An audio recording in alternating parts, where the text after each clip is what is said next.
You're live. Okay, thank you. Good afternoon.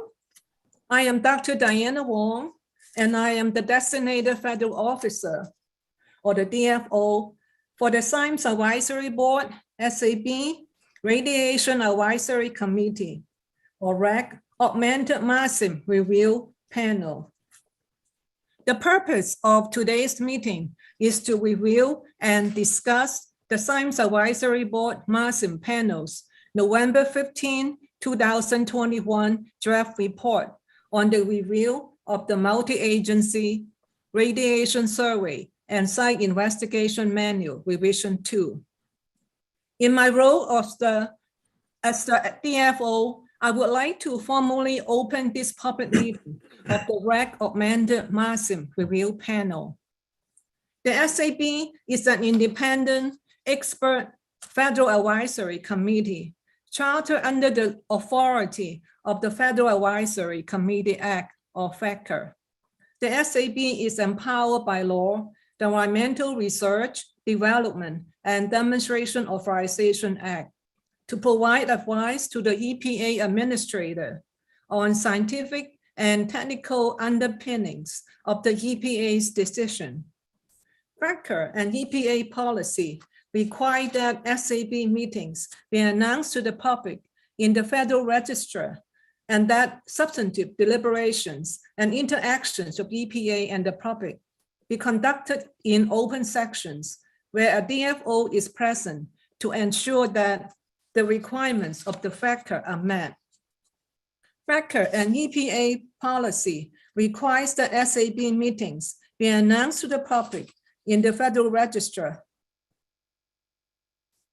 and substantive deliberations and interactions of EPA and the public be conducted in open sections where DFO is present to ensure that the requirements of FACR are met. FACR also requires that public meetings provide an opportunity for oral and written comments. There are 2 public comment periods noted on the agenda for meeting where members of the public can register in advance with the SAB staff office to make oral comments. We do not have registered public speakers for today. However, there is another opportunity for the public to provide brief clarifying comments towards the end of this meeting. If you wish to speak at that time, please send me an email during the meeting and let me know. My email address is wong.diana-m@epa.gov. Minutes will be prepared to summarize discussions and action items in accordance with the requirement of FACR. The SAB staff office will work with the panel chair to have the official minutes certified so that they can be posted on the SAB website. The SAB consists entirely of special government employees appointed by EPA to their positions. As government employees, all the members are subject to all applicable ethics law and implementing regulations. The SAB staff office has also reviewed other information related to the public statements expressed by experts on this panel related to the advisory activity under consideration. EPA has determined that advisors participating in this meeting have no financial conflicts of interest or appearance of lack of impartiality under ethics regulation related to the topic of this meeting. Now I would like to turn the meeting over to Mr. Tom Brennan, the Director of SAB Staff Office, to give his welcoming remarks. Thank you, Diana, and I'd like to welcome everyone to the SAB panel reviewing the multi-agency radiation survey and site investigation manual. This work is not only important to the EPA, but also several departments and agencies in the federal family. I want to thank the Office of Air and Radiation for coordinating the work that we'll be reviewing today. And thank you to the panelists for taking time out of your busy professional schedules to provide this public service. It's very valuable to the entire federal government, and I thank you for your service. I'd also like to thank my staff and contractors who helped make this day possible, with a special thanks to Dr. Diana Wong, our DFO, who's worked very hard to prepare for this meeting. So thank you, Diana. Now I'd like to pass it over to our chair, Dr. Daniel Stern.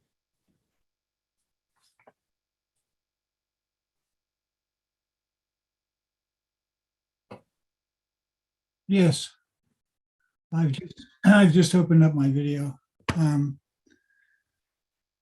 Thank you all again for joining us today. I'd like to ask, or what I plan to talk about is a review of the agenda for the remainder of this meeting.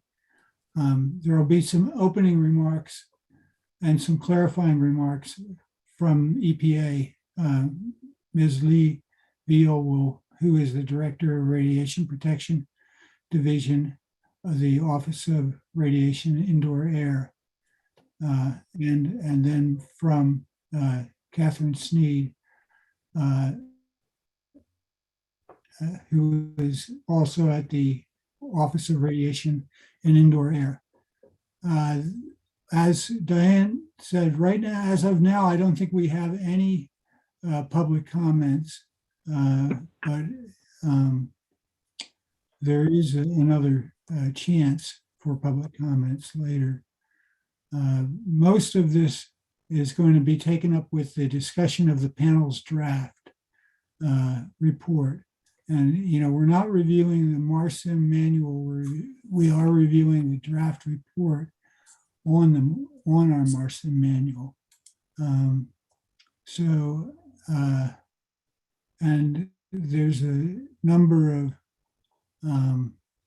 those are my notes. We'll be discussing the manual, we'll be discussing the panel's draft on a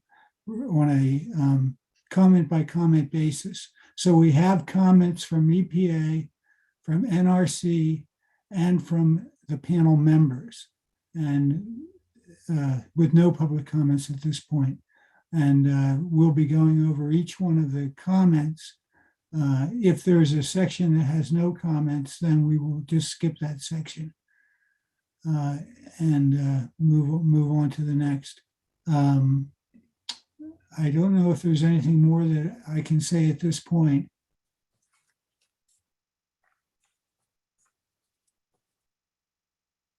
Hi, this is Rick White. I am the Deputy Division Director at the Radiation Protection Division at EPA, and Lee Veal, unfortunately, was pulled away at another meeting. And so she asked me to do some of the opening remarks. I just wanted to give you the heads up on that. Okay, thank you for doing that.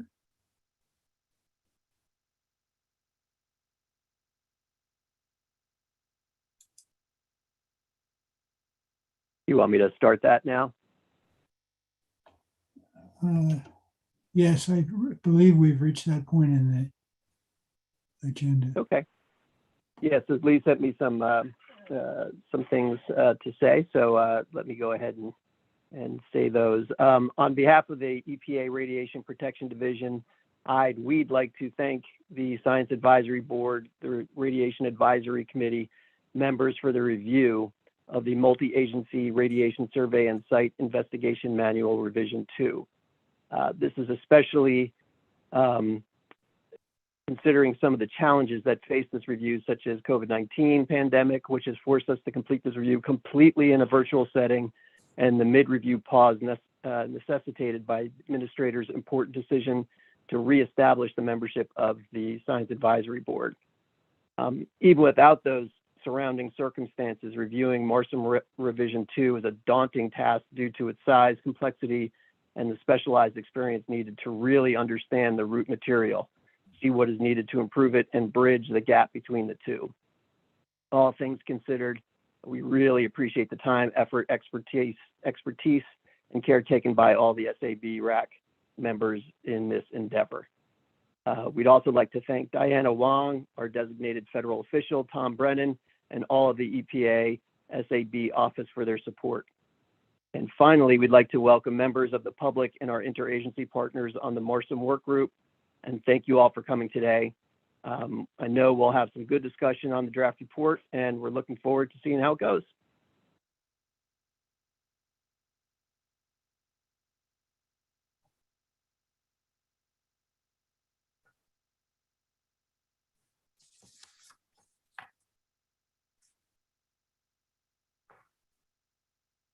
should we move on to Catherine then? Catherine?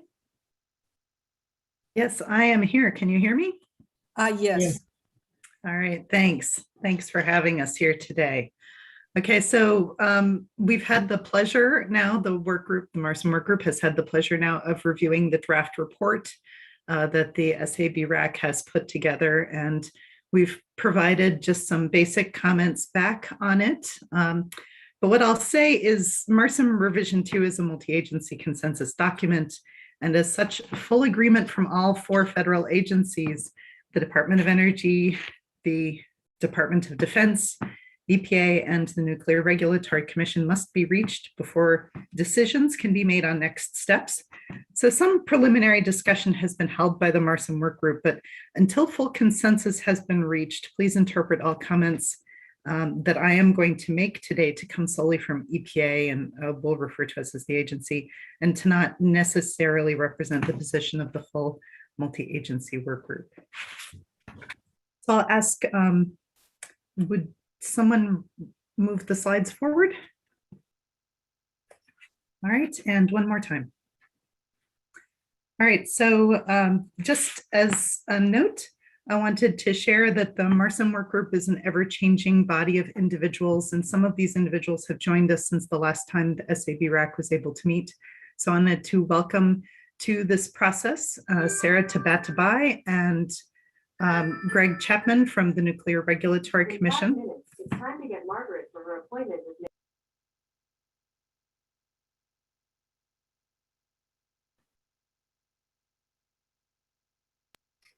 Sorry about that.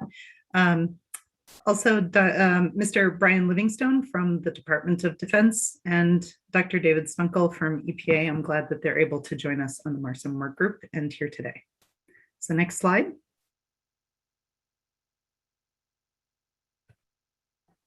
All right, just to add to what was said earlier by Rick White, our Assistant Director for the Radiation Protection here at the U.S. Environmental Protection Agency, just wanted to mention, in addition to all of those thanks, just how important this work really is, and to reiterate the immense impact that the Science Advisory Board, Radiation Advisory Committee's work is on MARSSIM. Many of our work group members have expressed that the review by the Science Advisory Board of MARSSIM is one of the main considerations that our stakeholders have in whether or not they put their trust in radiological surveys that are done under the MARSSIM paradigm. So making sure that we continue that tradition is very important to us as agencies, and really the impact then that your review has on the work that's done in radiological surveys across this country, across many, many years, and even an impact on the rest of the world, I don't think can be understated here. So next slide. All right, so I have just some basic comments on the charge questions, and this shouldn't take very long. By and large, I'm going to say the same phrase a lot. You'll hear me say the agency understands and appreciates the SAB-RAC's recommendations. So there's 2 pieces to that, really. The first is that we understand the recommendations being made. In other words, what we're reading in the report, we're able to understand it. It's very clear and comprehensible to us so that we understand what's being recommended. And then when we appreciate the recommendations that are being made, by and large, that means we agree with many of the recommendations that are being made. By and large, we meant to do many of the things that you're recommending that we did. In many cases, you're making recommendations that make it more clear, point out information that was left out, but always intended to be included. There's many recommendations for adding additional material to help with understandability or reorganization. And so when we understand and appreciate the comments that you're made, we're trying to say that we understand what you're saying, and by and large, we find them to be very agreeable comments. We agree that these are great things to be added or amended in the report that's coming up. So I'll start with charge question number 1 and say, again, that we understand and appreciate your comments on scan-only surveys, including recommendations to rename the 2 types of scanning surveys to increase clarity expand the discussion of new scanning techniques, and improve the incorporation of measurement quality objectives into the recommendations on scanning. So next slide. Here there was an addition to this, which is that we understand and appreciation of recommendation made to add some additional introductory material upfront to describe many of the statistical bases of MARSSIM to the typical MARSSIM user. So what I'll say there is that in over 15 years of training MARSSIM, the MARSSIM EPA MARSSIM course that has been offered, we've often sent out a primer on statistics to the attendees so that they can look it over before they come, because we find that our typical user base does need that, many cases, re-education. Many of them, it's material they've seen before, but it's been many years. So in training, we've been doing approximately what you're recommending here. I think what you're recommending is to add that to the manual as well. So that seems to be a very good recommendation to us. In addition, we understand and appreciate your comments on scenario B, including there's a recommendation to drop some of the negative language regarding the use of scenario B. Next slide. So the agency understands and appreciates the SAB REC's comments on measurement quality objectives and agrees that significant additional work will be needed to adequately address the topic within MARSSIM Revision 2. This is especially true of the inadequate treatment currently given to measurement uncertainty in MARSSIM Revision 2, and the agency appreciates the extensive and detailed recommendations provided by the SAB REC to this end. We furthermore understand and appreciate suggestions provided on measurement quantifiability and measurement detectability. So thank you for all of that. And actually, if I could ask, thank you, if it's Frank, if you're using the slides, if you could back up one, I missed something on the previous slide.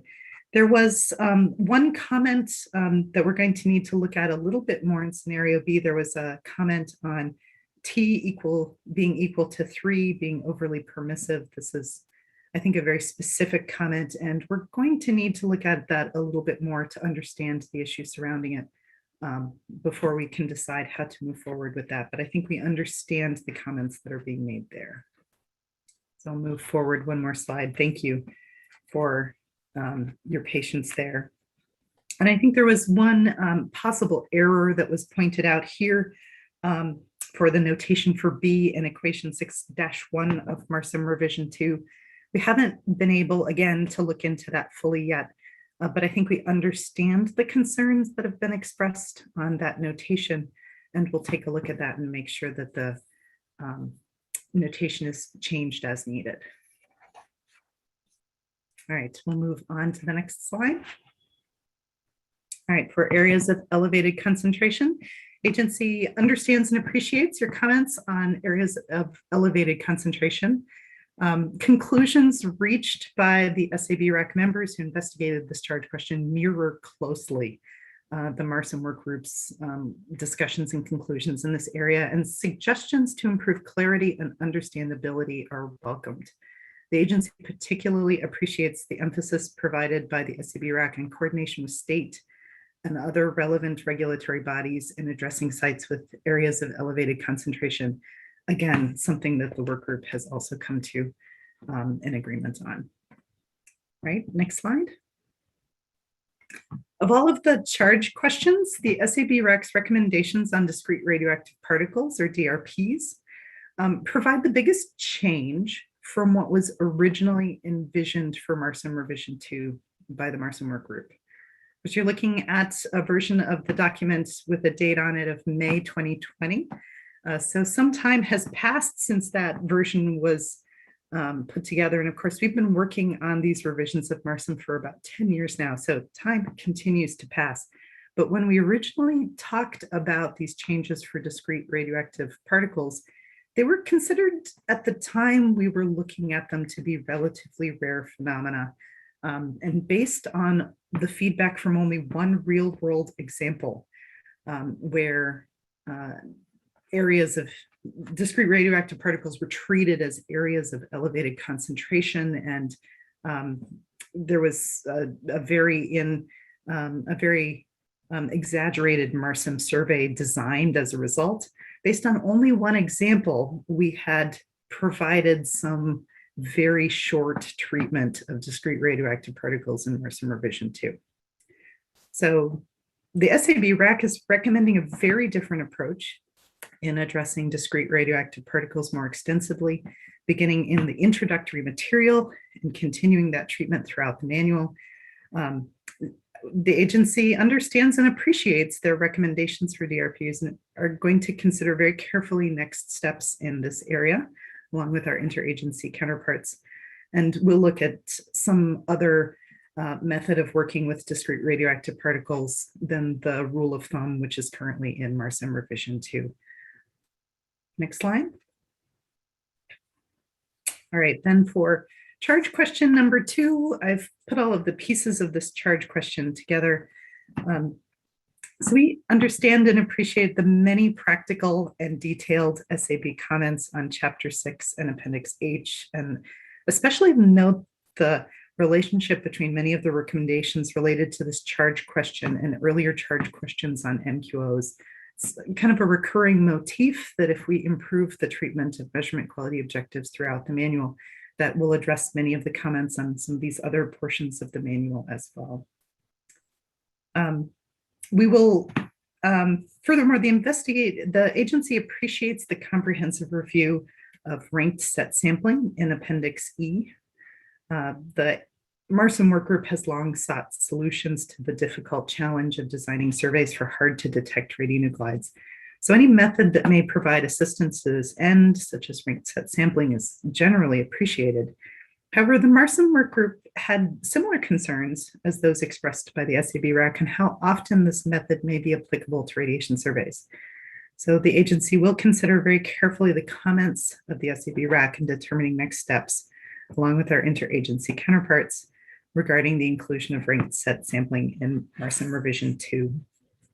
And I have submitted some very specific comments from Tim Vitkus, who helped us with Appendix E. I think there were some concerns on the provenance of some of the data and some of the citations that were used that seemed to be incorrect.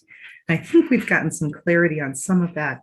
I've submitted some of those details. We'll investigate both and ensure that they're adequately denoted in the MARSSIM revision 2 in our next version. So then finally, the agency understands and appreciates the SAB RAC's comments on the new and improved examples in Chapter 5 and recommendations for their further improvement. Next slide. And this is the last piece, I think, charge question 3. The agency understands and appreciates all of the comments on the various pieces and components of charge question 3 on presentation of information, and especially appreciates the many excellent recommendations for improvement here as well.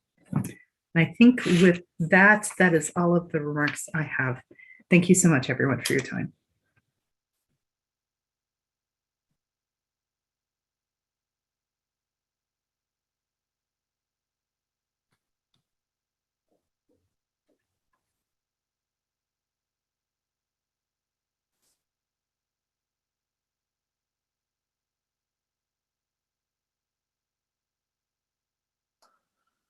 You're on mute, Daniel Stram.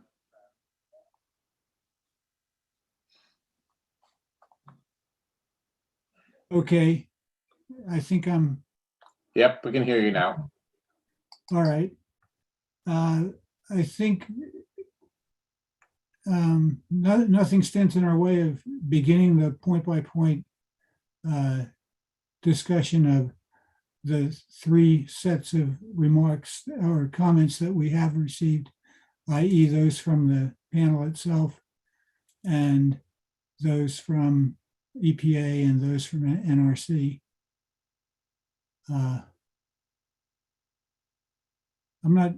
think the best way of doing this is to go through each of the sections, starting with section, well, it's charge question 1.1. It's section 2.1.1 in the in the manual. I'm sorry, in the agenda.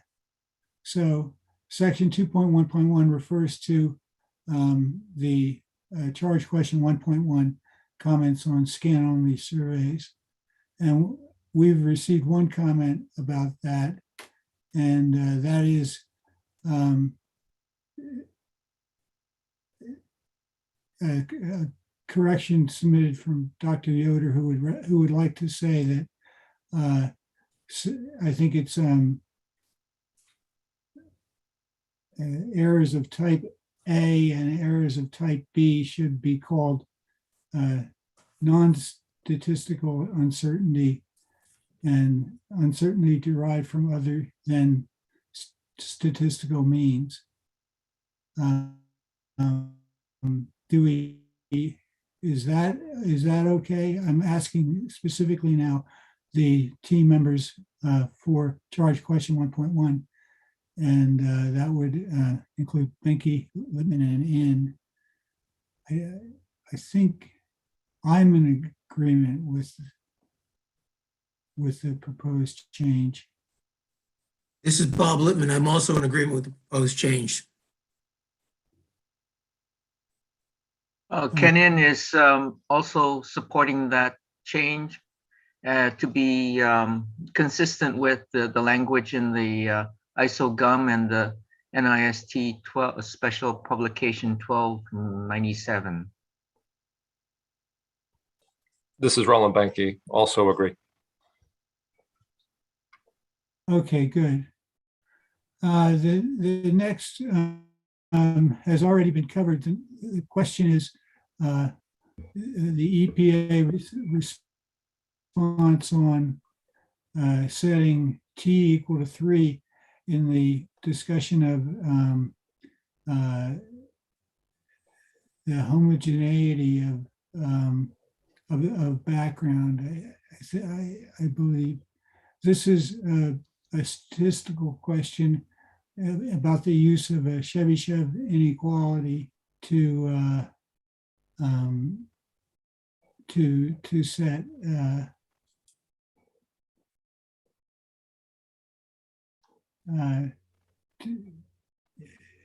I think it's also called omega in the report, and we found that to be overly permissive. The EPA has said they understand the comment and they're looking into the response. Do we need any other discussion about that?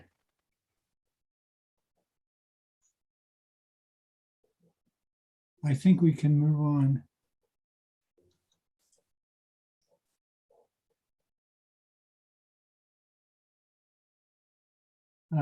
We received comments from NRC.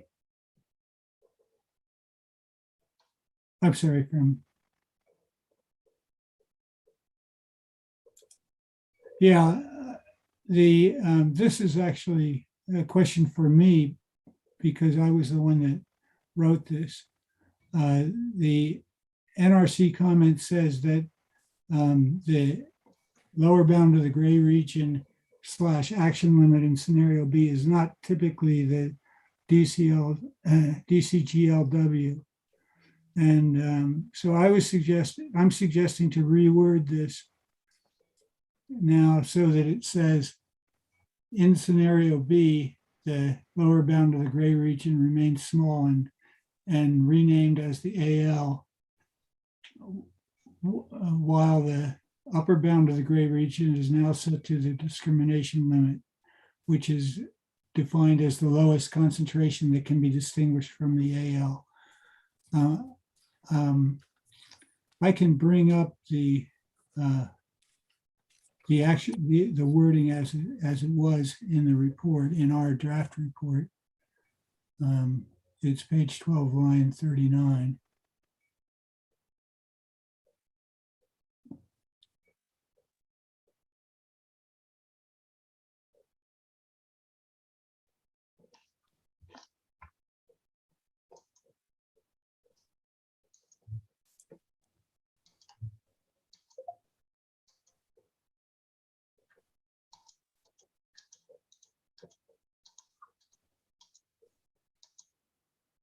Yeah, that's it.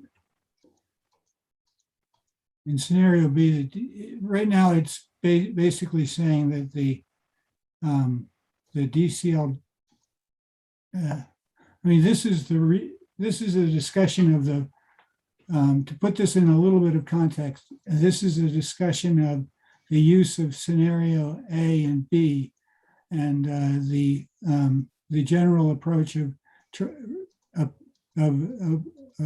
working with scenario A first, which has the null hypothesis being that there's that the level of contamination concentration is greater than the DC than the DCGLW. And that's the null hypothesis in scenario A. And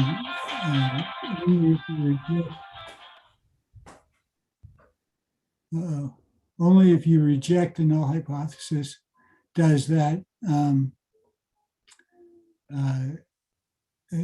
are you cleared then for to move on to the next step, such as releasing the site. And whereas scenario B is to be used when the DCGLW is close to zero, and that would mean that using scenario A would be would give a very large sample size. Basically, it goes to infinity as the DCGLW approaches zero. And so this is just some a minor correction. NRC has pointed out that that this statement that the DCGLW remains small, functioning as the lower bound of the gray region, that's never actually the case. The lower bound of the gray region could be equal to zero, or it could be determined by a factor omega of the, I guess it's the standard deviation of the measurements that are available. This is Cynthia Barr from the NRC. That's correct. It was a very minor point, but just so we were maintaining the common terminology, the rest of the paragraph or section was consistent with that. So I thought it was just a typo, essentially, but we were trying to use the same terminology we were using in MARSSIM, so we didn't confuse people, I guess. So typically we don't call the lower boundary the DCGLW. As you said, it could be zero added radioactivity, or it could be some factor of omega. And just to add on to what Catherine was saying, we didn't intend for it to be 3 omega. Originally, 1505 actually says that it should be part of the data quality objective process. That was just an example. And so we appreciate your concern with the 3 omega as well. And right now with Visual Sample Plan, which is a computer code used to do the ANOVA analysis and then calculate the omega, we're just reporting the omega and allowing the user to specify what factor of omega to use. So that would be consistent with your comments as well. So I just wanted to thank you for the scenario B comments. I thought they were excellent, and this was just a minor point that I made on this particular sentence. Thank you for that comment. Let's see. That would move us on to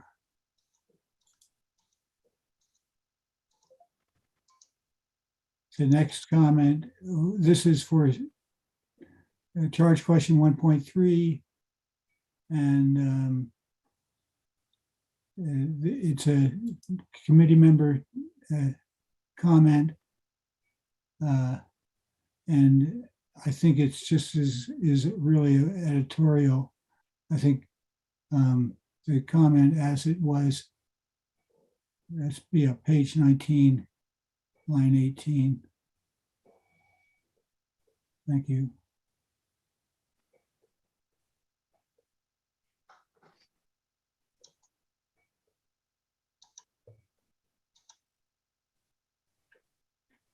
Anyway, So we were missing.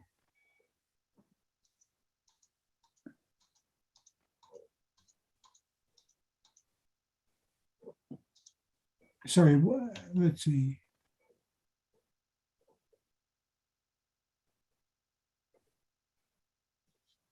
Page 19, line 18, is that?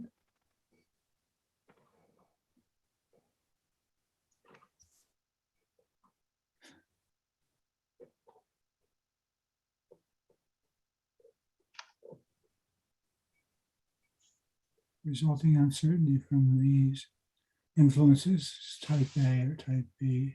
Dan, after the word type B, this is Craig Yoder, there should be a word after usually. It should be usually derived from non-statistical means. Just usually non-statistical means. Since the first parenthetical phrase said derived from, I was just trying to be parallel and saying derived from. Oh, Just a I see. semantic issue.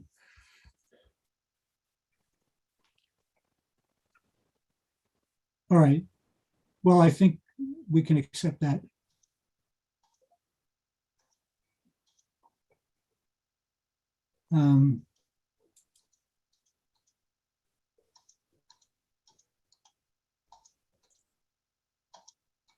So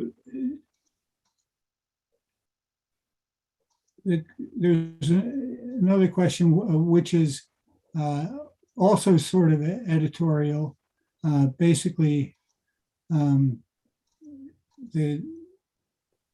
what Dr. Yoder indicates is that he believes that on page 21, line 10 to 12, and page 21, line 45 to page 22, line 4, that those two sentences say the same thing and could be condensed into one statement.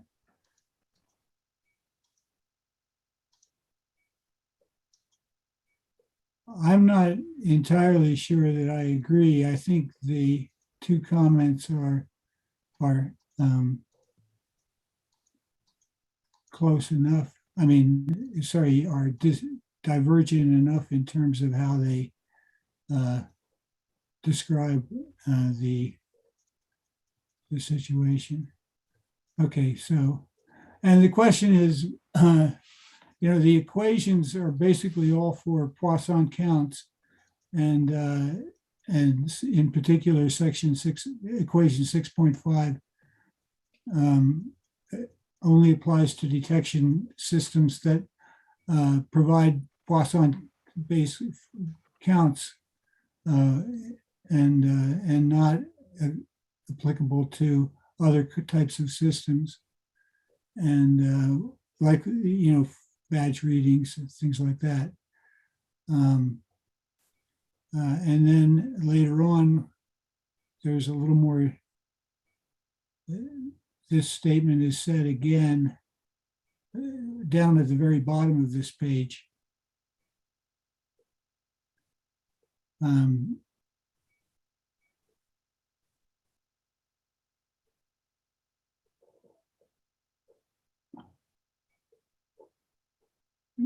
Because the manual references many measurement methods do not follow the normal counting statistics used in the examples and given in chapter 6.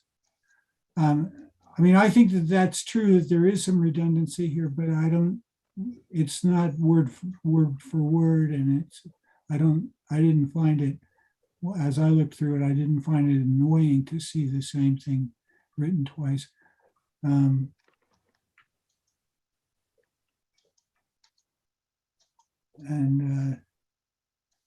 Dr. Yoder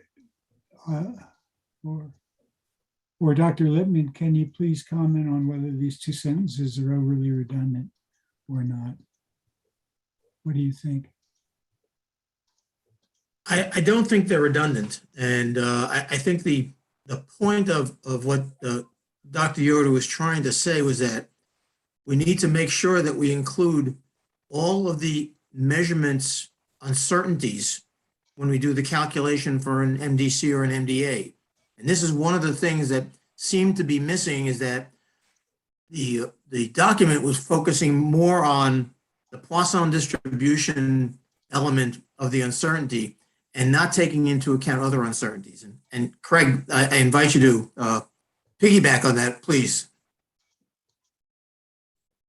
Yeah, I think what I was just more referring to is the fact that at the beginning of the first section, we were talking about TLDs, ion chambers, not being pulse devices. And then we add new methods, OSL, TLD, electrets, and it just seemed like they could all be combined into one set of examples of non-pulse type of technologies. That was all I was trying to refer to, is that we've listed the technologies twice, and they could all just be stated to be one. Is it easy to fix up the, the Poisson-based equations to account for uncertainty in these current mode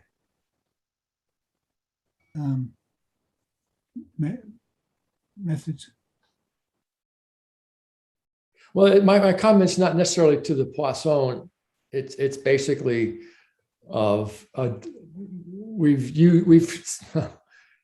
identified two groups or two sets of technologies that don't follow the Poisson, and I was just saying just lump them all together so that you don't get.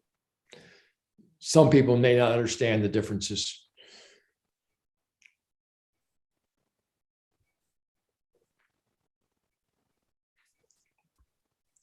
So my comment's not directed to the Poisson nature itself. It's referencing technologies that don't follow the Poisson.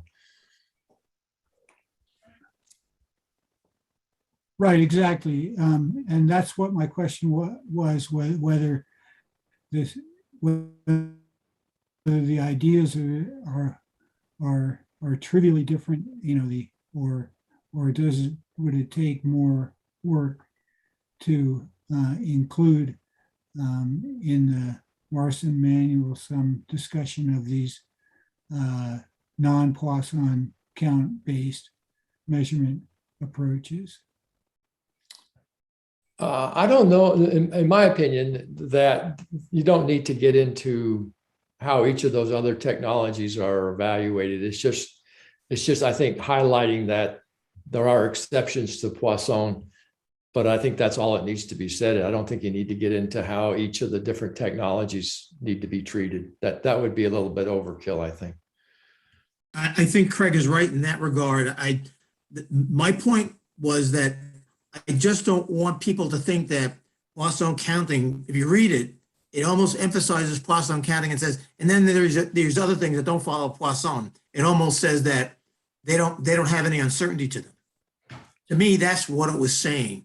And it's important to point out that those uncertainties need to be considered. And Craig is right. We don't need to go into how they do their uncertainty for all those other methods. But we need to make sure that people know they need to consider those uncertainties in the final determination for MDC or MDA. Okay, but the specific comment now is just whether the two sentences are redundant with each other and need to, one needs to be dropped and the other one include more. I don't think they're redundant. And like I said, I think we need to just put that emphasis on the fact that those uncertainties need to be considered by the other methods. Yeah, I agree also. I don't think that they're especially redundant. Okay. Okay, fine.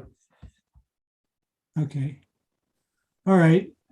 So essentially the status quo then holds there. Then there's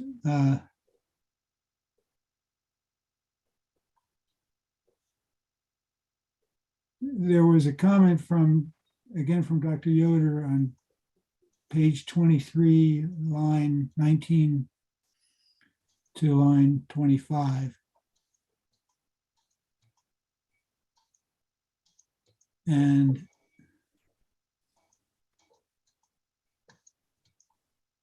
the suggestion was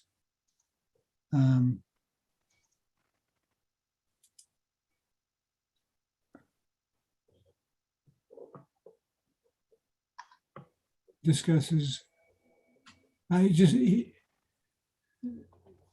I mean, the comment is that if I can say it here correctly, is that the term statistical uncertainties is and not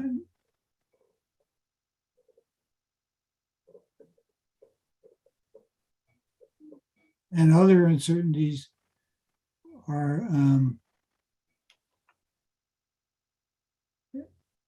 is not accurate or something, because the comment from Dr. Yoder is that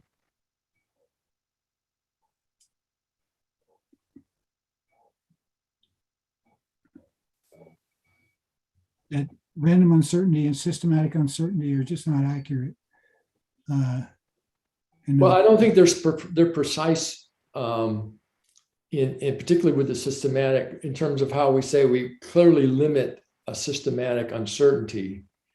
The issue, I think, is that there's a magnitude to a systematic effect, and there's an uncertainty regarding our understanding of that magnitude. And so to me, there are two separate considerations, and simply saying limiting the systematic uncertainty, I don't think you may not be able to limit the uncertainty in the magnitude. You may be able to address the magnitude, but you may not be able. And so that was the nature of my comment.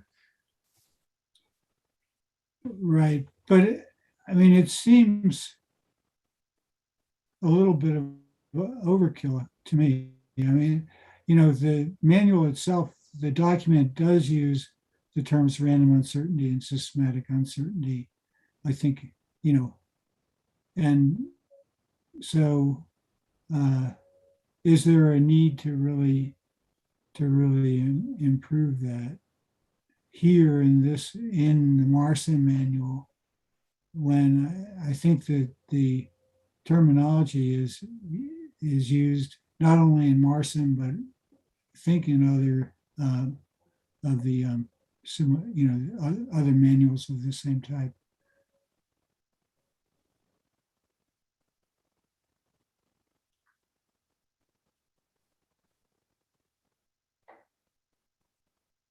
I mean, if you're using uncertainty as a variance, that can go, but it's also, I mean, this is a case to me where uncertainty has both a very specific connotation, but also a general connotation. And I agree that the uncertainty in a systematic error has to be introduced in the error propagation. That is, we don't know exactly how much of a systematic effect there is. We can assess the uncertainty, and it's, if we have a calibration bias of, let's say, 10%, it could be 12, it could be 8. We have an uncertainty around that 10, and it's that uncertainty in the 10 that gets generated in the error propagation. The fact that we know there's a 10% error is something that should be addressed in the measurement result.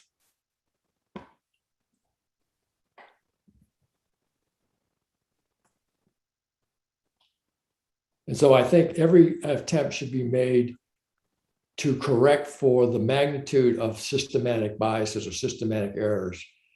And then separately, every attempt should be made to establish an uncertainty region around that magnitude of the effect. Because that's the thing that gets entered into the error propagation. It's not the fact that I have a 10% error. It's the fact that I have an uncertainty in the 10% error that gets factored into the error propagation. That's so. In other words, your calibration tells you that you're 10% off, and you need to correct that.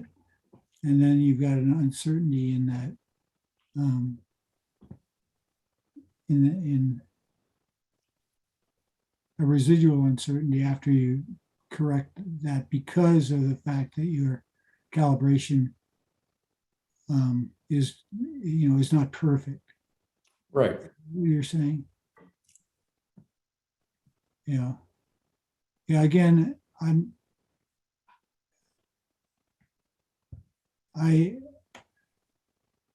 I just, I felt that your proposed revision was a little overly complicated. But maybe we can bring that up, that document up. So that would be our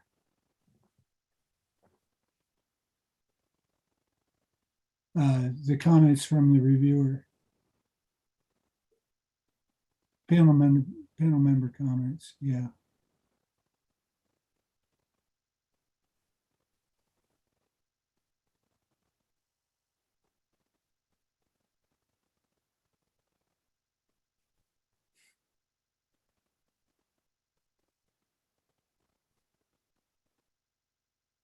I think if you hit the tab for panel member comments and then go to go up to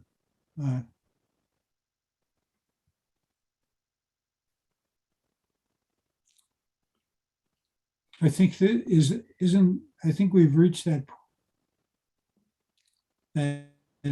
comment. Let's see, that was a comment on It's right there at the bottom of the Page page. Stop right there. 23, line 19. Yeah, that's it there. The use of systematic uncertainty can be misleading according to the phraseology suggestions. Provide suggest component of uncertainty arising from a random effect and component of uncertainty arising from a systematic effect. So,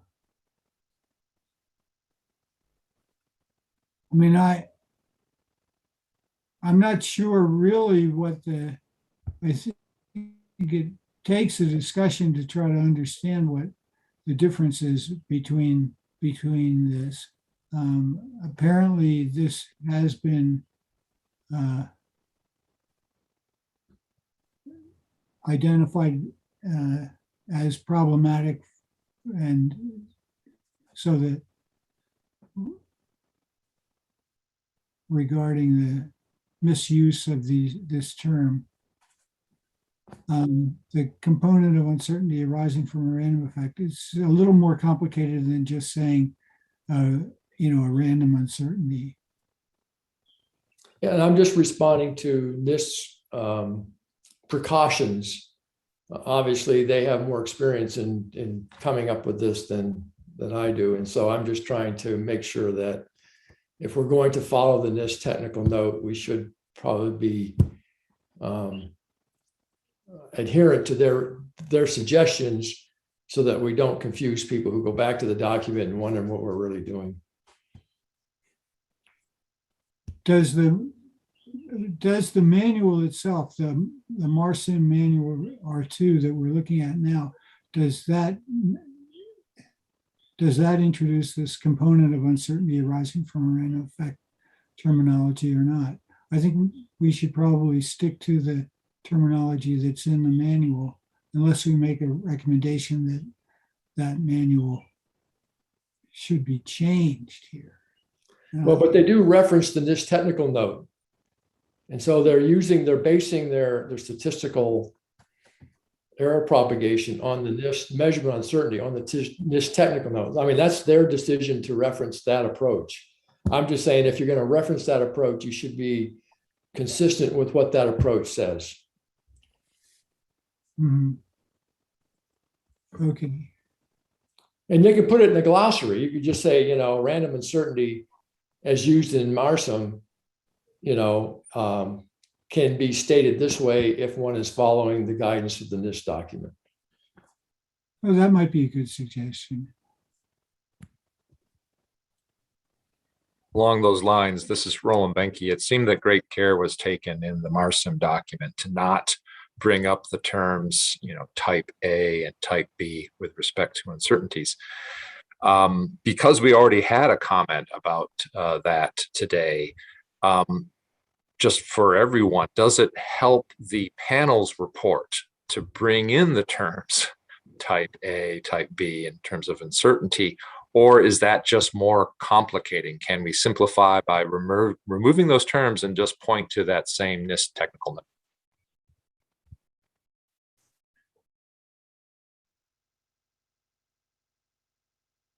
One of the important, suggestions is that systematic uncertainty be included, in the error propagation as an example, in an example of some kind. And so I think that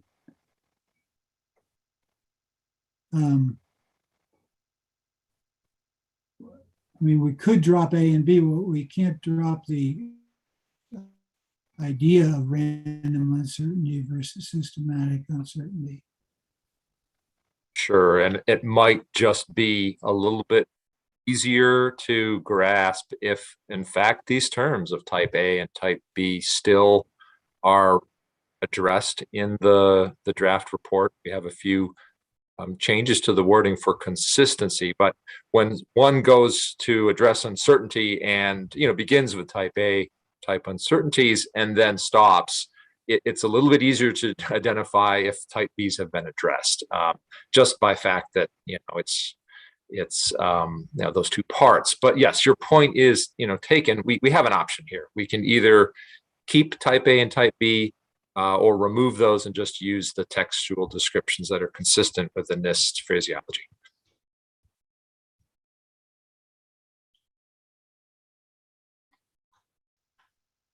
Am I hearing a suggestion then?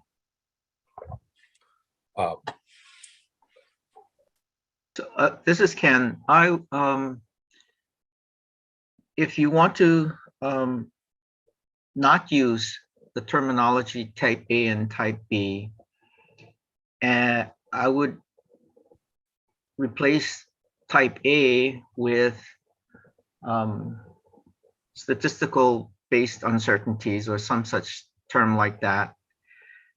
And the type B would be the other uncertainties, which would be in some cases, the non-statistical components. And so if you want to go away from type A and type B,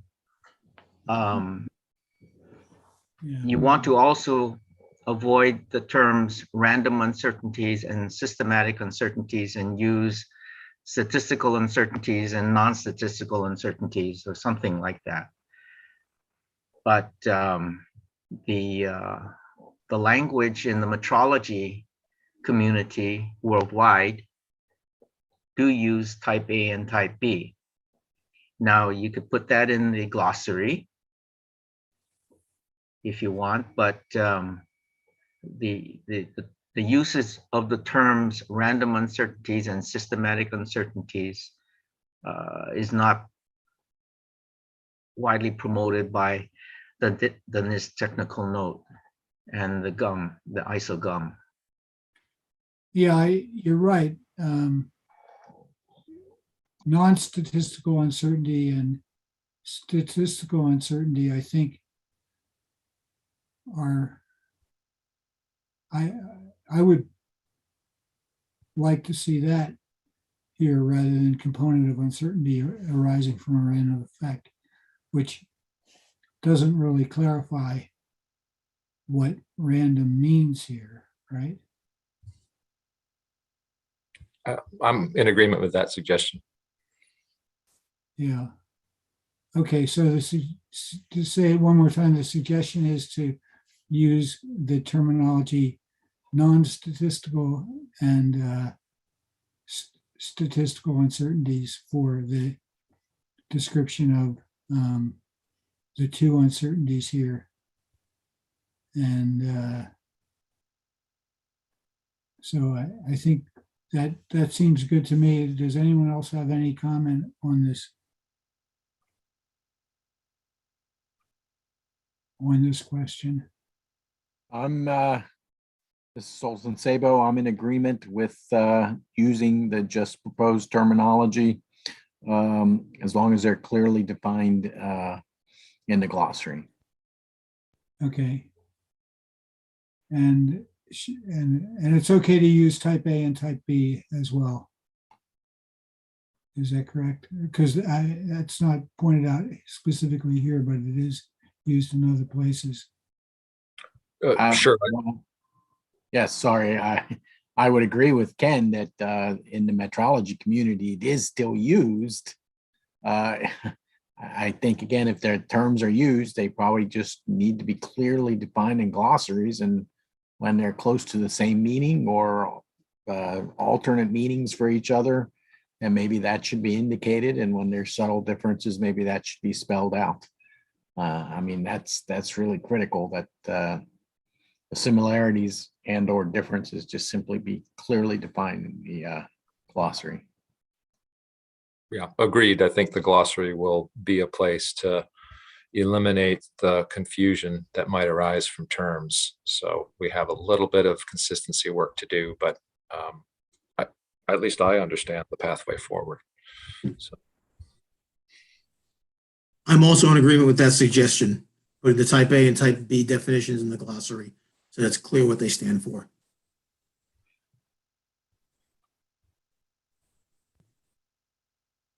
Okay. All right.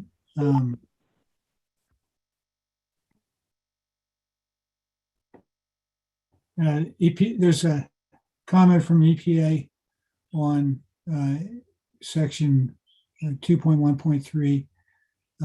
It is that they're looking up, or they're going to consider the question of whether there was a misuse of notation for B in one of the equations. I forget exactly the equation number. Do you remember which equation that was, Bob? Dr. Littman? I think it was equation 6-4, wasn't it? Was that the one we're talking about? I think so. Could we search for 6 dash?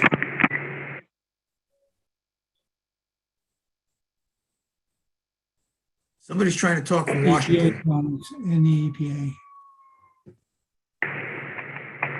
Or, well, it's actually in the MARSSIM manual itself, right? That would be.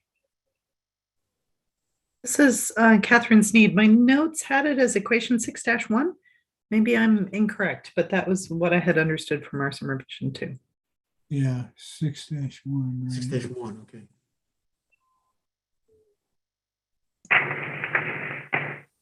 Yes, Zoltan Sabo, I thought it was 6-1 also. It's in there somewhere. I can't find it right now either. Maybe we've got to search the.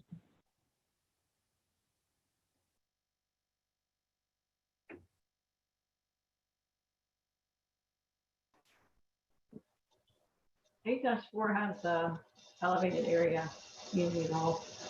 That's what you're looking for.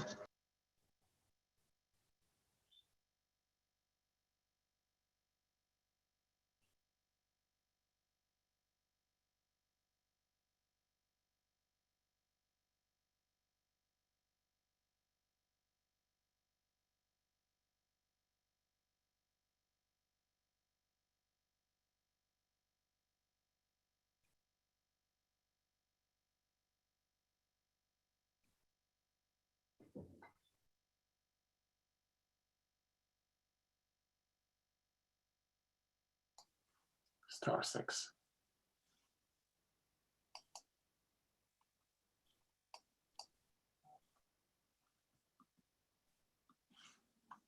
It's equation.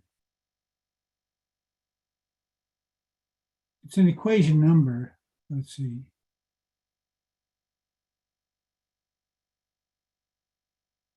What about a match for 6-1?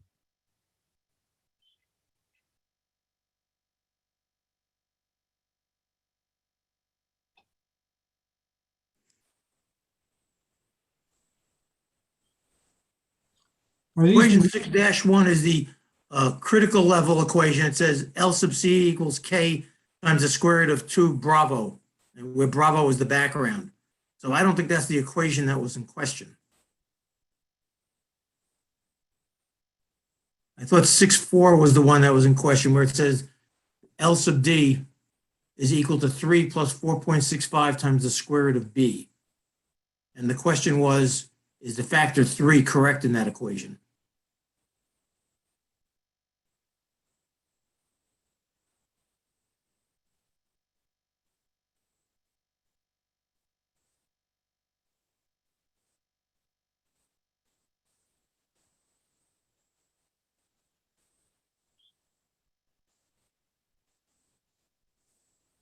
Um, hmm. This is Diana. Anyway, EPA says they're looking. Oh, go ahead, Diana. I think the B is actually referred to page 21, line, the first paragraph under query 1968B is a net signal, that paragraph. And I think EPA comment on whether, B should be notated as blank or background instrument count, and EPA is going to look into it. Oh, so that's the consideration was what B was not the number 3. Right, not the number 3, but how to Okay. notate B. So EPA said they're going to look into it. So I don't think we really have to address anything. Yes, that's what my notes say too.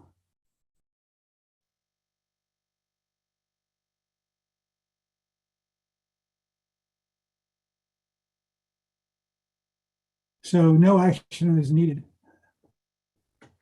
on this point.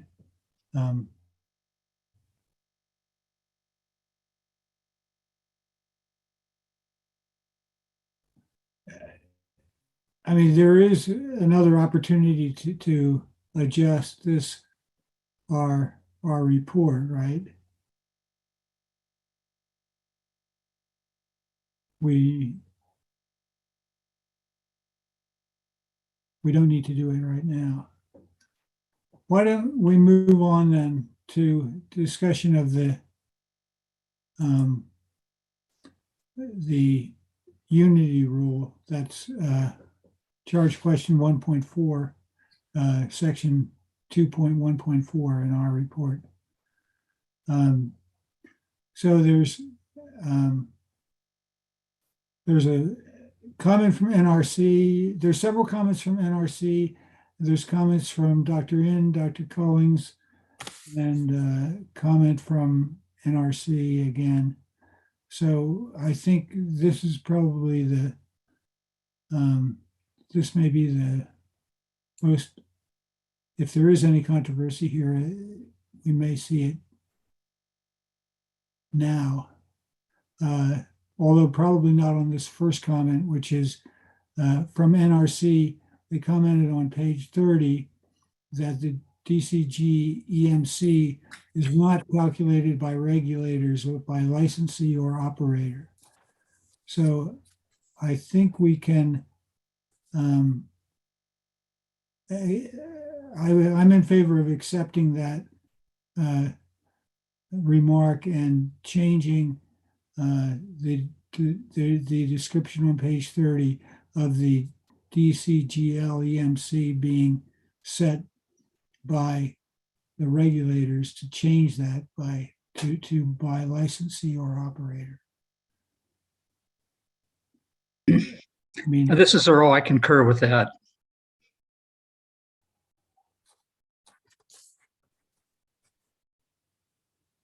Okay, great. Anyone else? I mean, a little bit of background would help actually.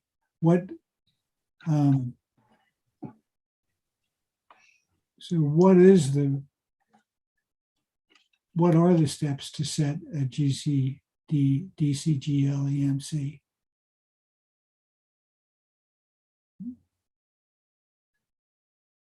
It seems to me that setting the DCGL EMC is based on the project-specific objectives, and they have to have calculations and models that show that they can accept a DCLG EMC for, let's say, one area and still not have the average values for the area exceed the DCGLW.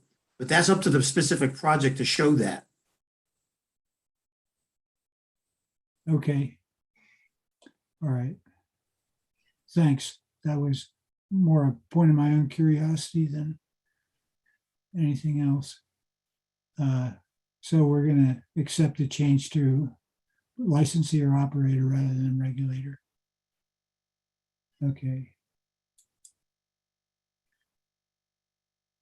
And then there's another comment, which is that NRC comments on page 30, line 39, that the DCG EMC are always equal to or greater than the DCGLW.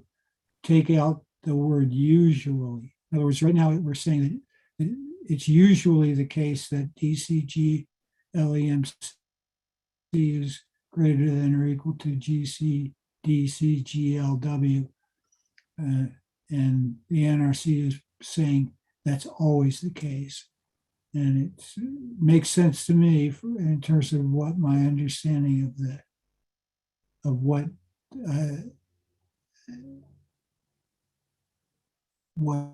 you do for these elevated, areas of elevated concentration. I also agree with that change, Dan. All right. I concur also. I do too. Thank you. So the next comment is also from NRC, commenting that the unity rule for elevated areas is found in equation 8.4 and may be more appropriate than citing the unity rule in chapter 4. So let's see. On page 31. Yes, I remember this now. I think I might have been the one that said to use the chapter 4 definition, but it is more specifically addressed in equation 8.4.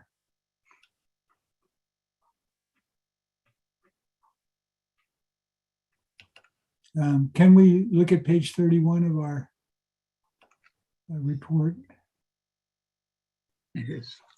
Okay, so we're at 31, and now we just want to look at the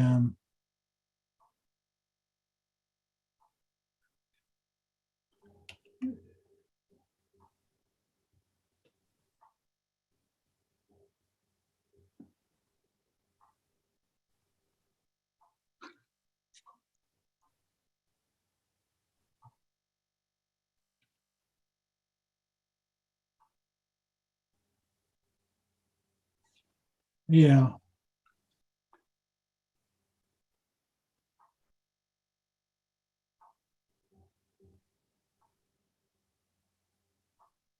It's a little hard to pick this out specifically. Can we go up?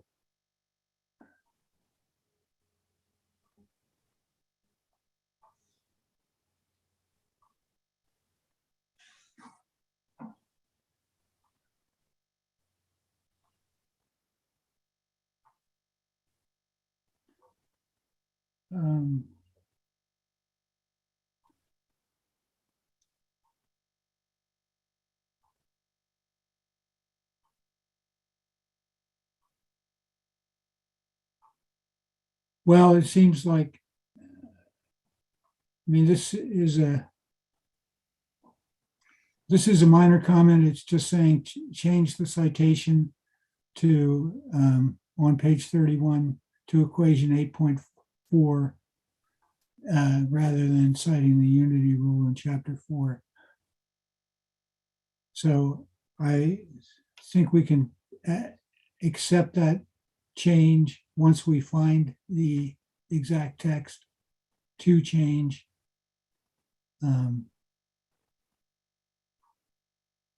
Oh, I see. Maybe it's this equation that they're objecting to, the equation 4-5. What they'd like to see is the equation. Yes, I now understand this comment a little better. They'd like to see the equation that goes in, that is in chapter 8 of the MARSSIM manual. So 8-4, I believe.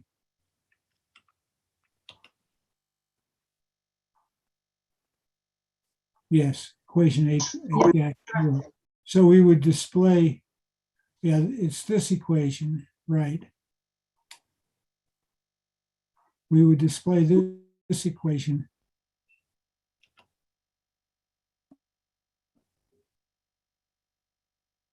Rather than the, so does that fit here? Is that a better, I mean, in discussion of the unity rule, I think for elevated areas, it probably does make sense to give this equation either in addition to or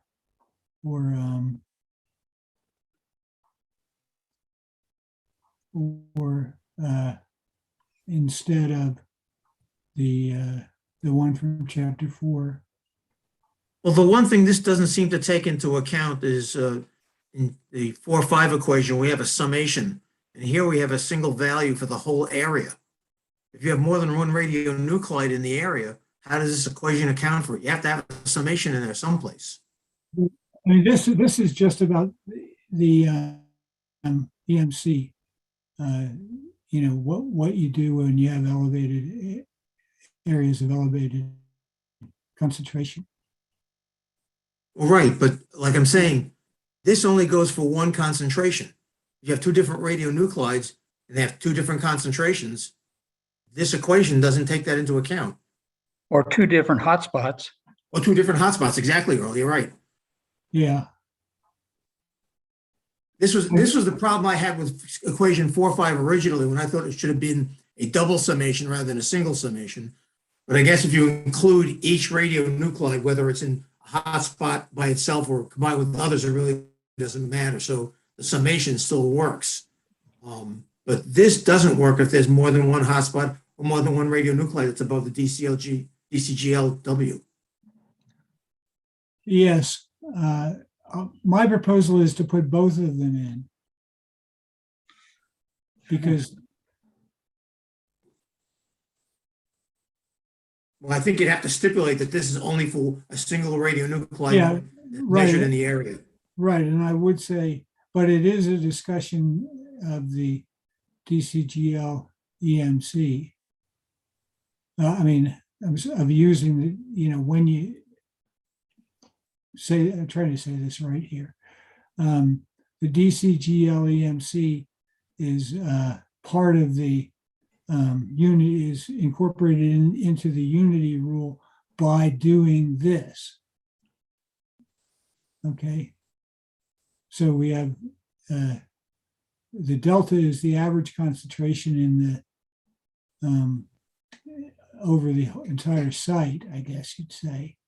And then that's divided by the DCGLW. And then you add another term for the excess, basically. And it's the mean concentration in the elevated area minus the average concentration over the whole site. And then that's divided by the DCGL EMC. And forget about the DCGLW. That Frank, can you show the top equation? Because that's not the equation we want to look at. Yeah, that's more like it. that's the one.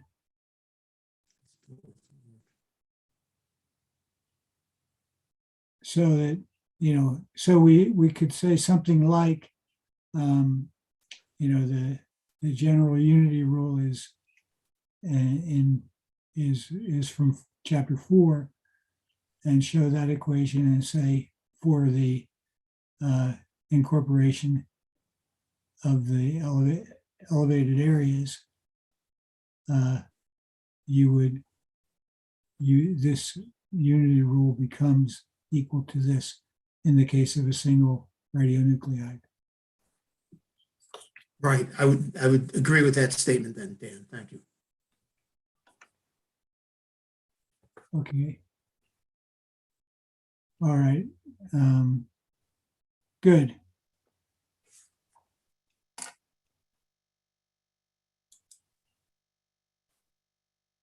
And now there's a comment from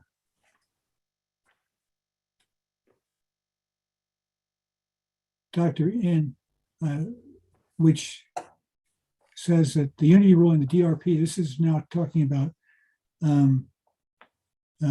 discrete, or referring to discrete radioactive particles.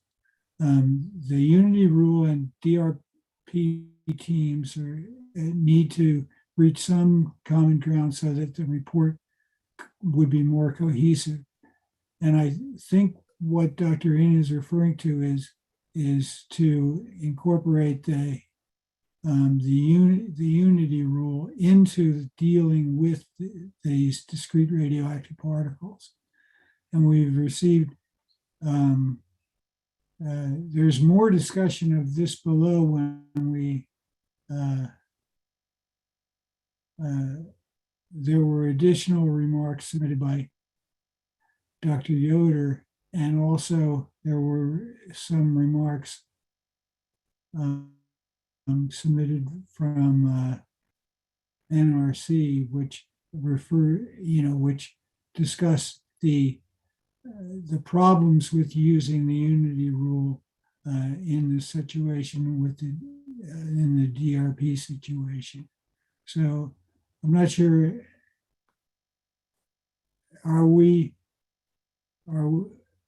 After having looked at the responses from Dr. Yoder and NRC 2, I think that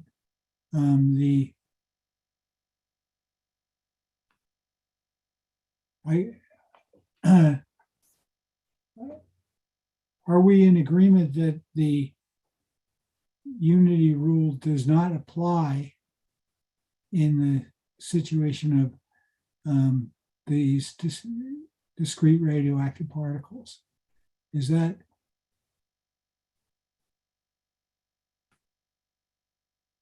I concur with that statement. High specific activity particles would overwhelm the unity rule, cause it to be greater than 1. Yeah. Yeah, Dan, I also agree. And one other thing is when you have a discrete radioactive particle, you don't just have one. That's the other problem. They don't come as singlets. They come as multiplets. Yeah. Right. Is this something that's seen a lot?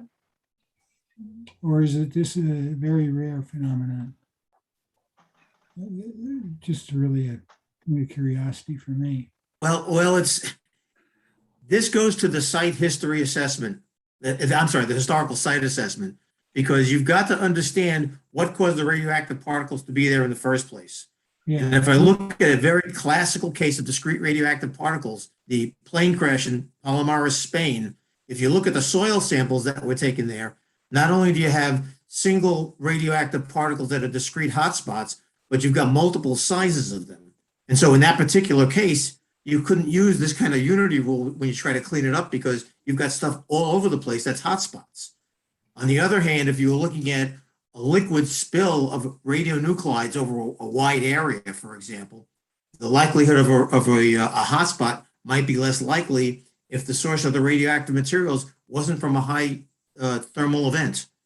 And so it really depends on the historical site assessment as to whether or not the particles could exist. And if they do, DRP particles, are they alpha emitters or beta emitters? They could be alpha, beta, or just simply gamma, any combination of them. If you look at some of the, from a nuclear power plant, for example, where we generally have found in crud from the reactor coolant system, that when you have a leak, you get these hot particles leaking out. You've got cobalt 58 and cobalt 60, and then you've got usually some americium 241 in there also. So you could have a combination of different types of emitters in those discrete radioactive particles. And the biggest problem with them is that because you've got such a high concentration of the radioactive particles in a small area, that the static charge that they develop causes them to be mobile. And so trying to use the unity rule for something like that would be impossible. So the scenario of getting it on your clothing and then coming home. And also getting it on the scanning instruments. Yeah.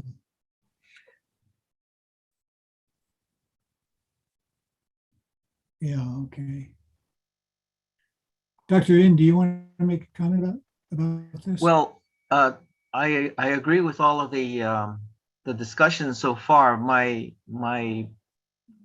The question I have is about the discussion on the unity rule.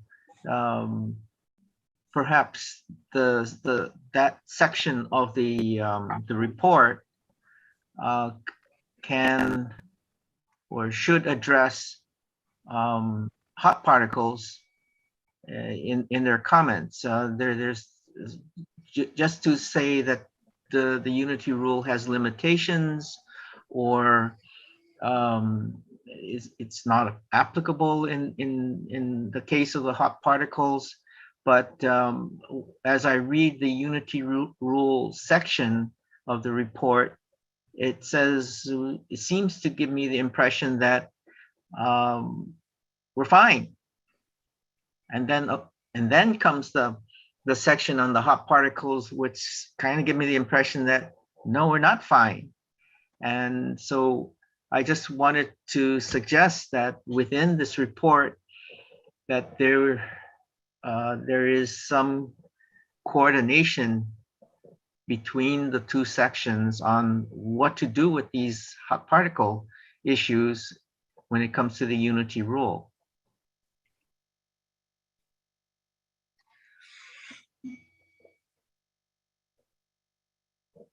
And I was also wondering, when you're doing the cleanup, are you, sometimes are you creating more hot particles?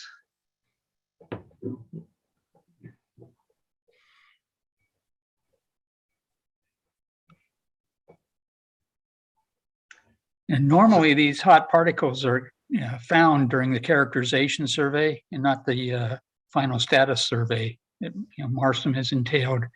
And typically what we've seen is that they'll go back after the characterization survey and actually remove the hot particles so that they can actually use MARSSIM, because it's a bear if you don't.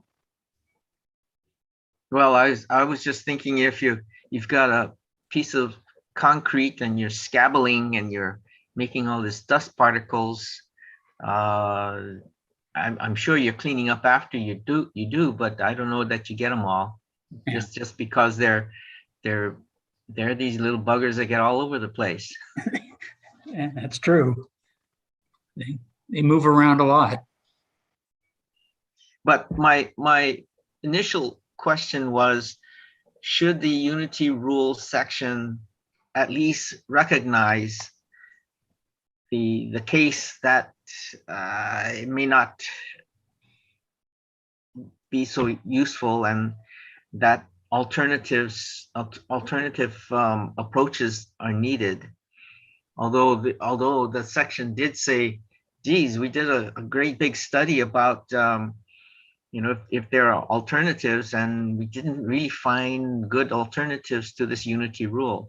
So I don't know what to do about this hot particle issue in the unity rule section.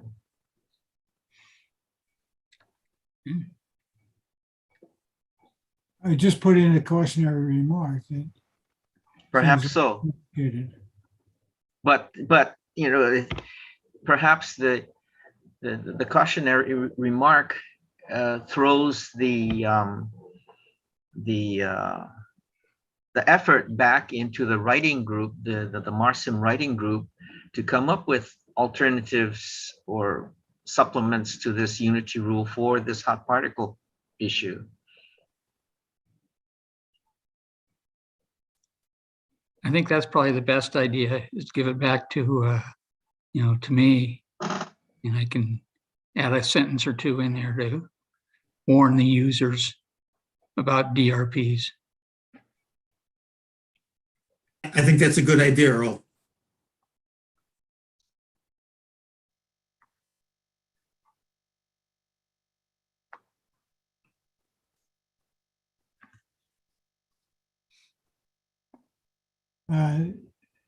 Next, I'm in agreement. Should we move on? I've got that as a homework assignment.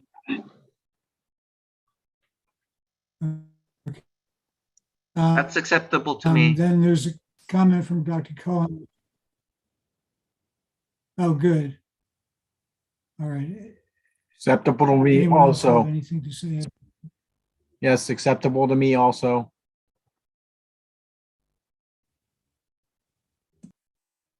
Okay, so then there's comment from Dr. Collins, the derivation of the unity rule for combined exposures. The derivation is in equation 8.4 and not in, which is in section 8.6.2 and not in section 8.4. So I think we can accept that correction. Was just miscalling the section 8.6.2,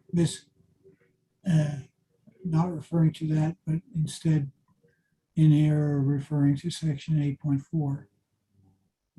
Thank you, Dr. Collins, for spotting that. Any other commentary needed on this? I don't think so.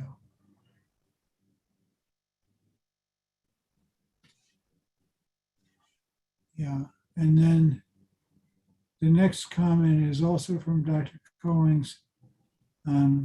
He felt that equation 8.4 was incorrect and the DCGLW should be subtracted from the DCGLEMC in the denominator of the second term of the equation. That is on the screen here. So this is the proposal right now. Equation 8.4 says that we've got the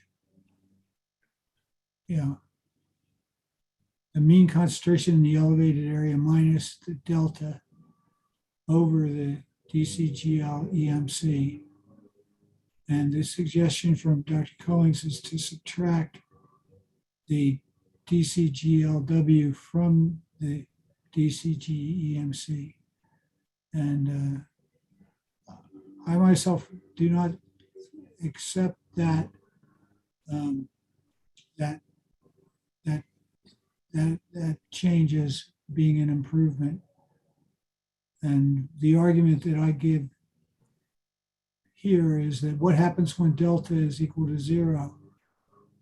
Then the existing equation 8.4, if delta is equal to 0, it just becomes the mean concentration in the elevated area over the DCG LEMC, that would have to be less than 1, less than or equal to 1.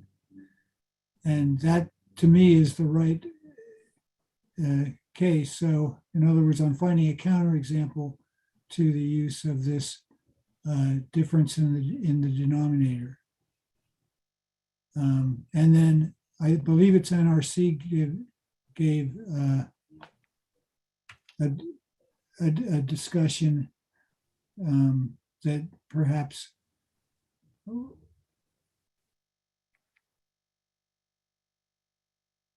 the discussion from the NRC says that equation 8.4 is correct. The reason why the average concentration is subtracted from the elevated concentration in the numerator is so as not to overcount the dose from the elevated area.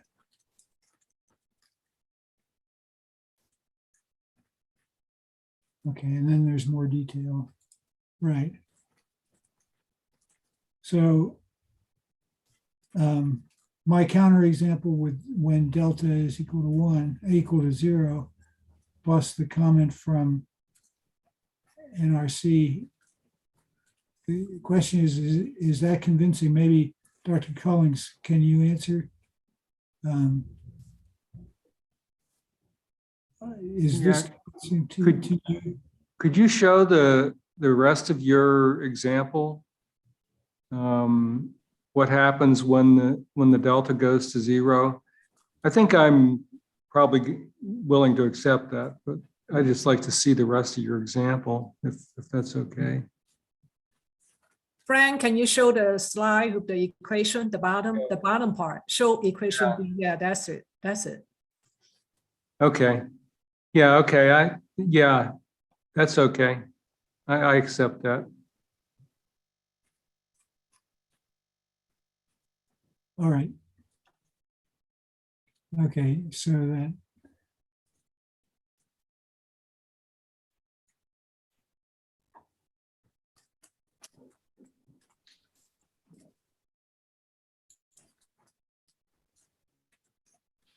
so any other comment about on this point, whether equation 8.48-4 is correct or not?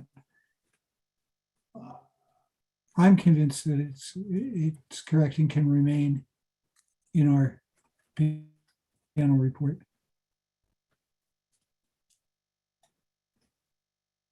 Okay, I haven't heard anyone say otherwise, so unless I accidentally put myself on mute.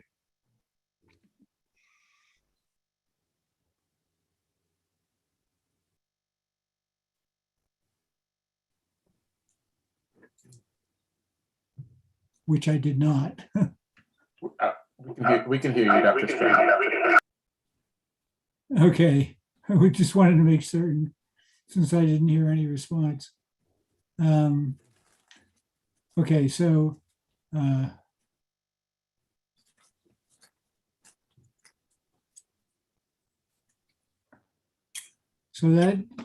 that takes us back to a question, a comment from Dr. N about the unity rule and the DRP teams need to reach some common ground. This has already been discussed, I think, and we've made a conclusion that we will ask for additional cautionary language, or we will put some cautionary language into.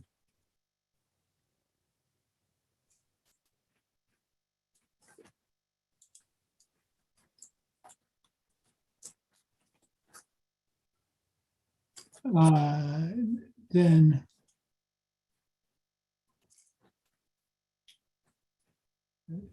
the next comment is on section, just the overall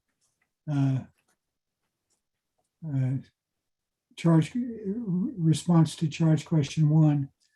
And basically, I had made a mistake when I put together part of the this part of the report, and I called the type A and type B uncertainties, I called them random and systematic, and that's not true. What they should be called is, or what we've just, our approach is to say that these are derived from statistical or non-statistical means. So I'm perfectly happy to accept the dropping of the random and the systematic from the comment regarding type A and type B uncertainties. I would like to make admit that I got all excited and I missed a comment from Dr. Yoder about the non-statistical type B phraseology, and he suggests other than statistical means for the type B, and that's closer. Statistical, okay. Other than statistical means, and so that's closer to the wording in, as he points out, the NIST technical note 1297. So if you could make that amendment, I would appreciate it.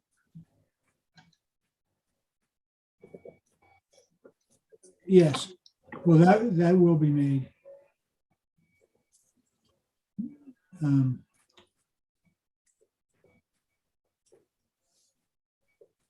Well, so that goes in the glossary somewheres. All right. Appreciate it. Thank you. Yeah. Yeah, that's a glossary item, I think.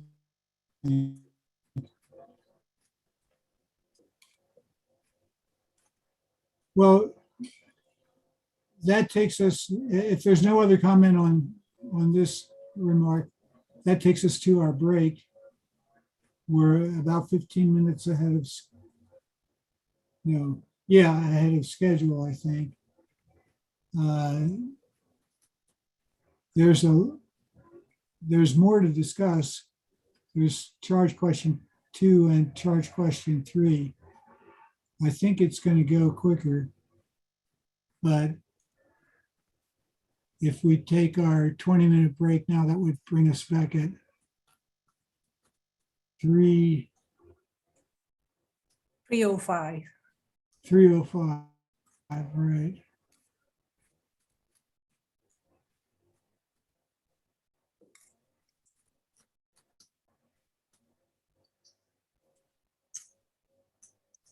Okay, so see you back at 3:05 then.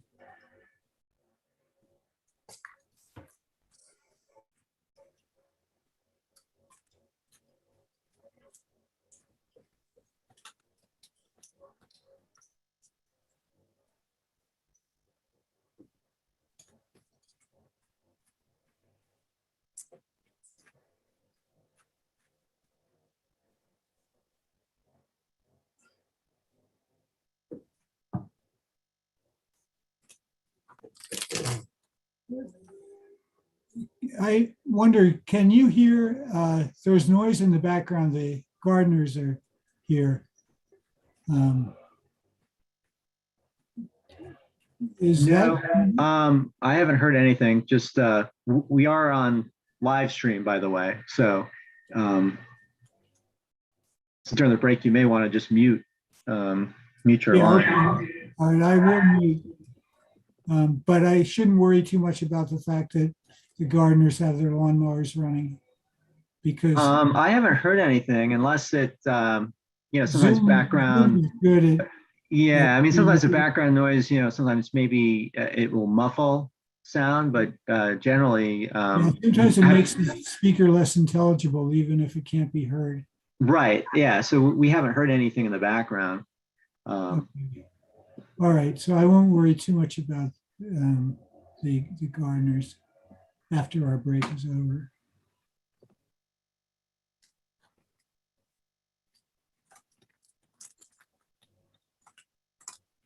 All right. I will mute myself though.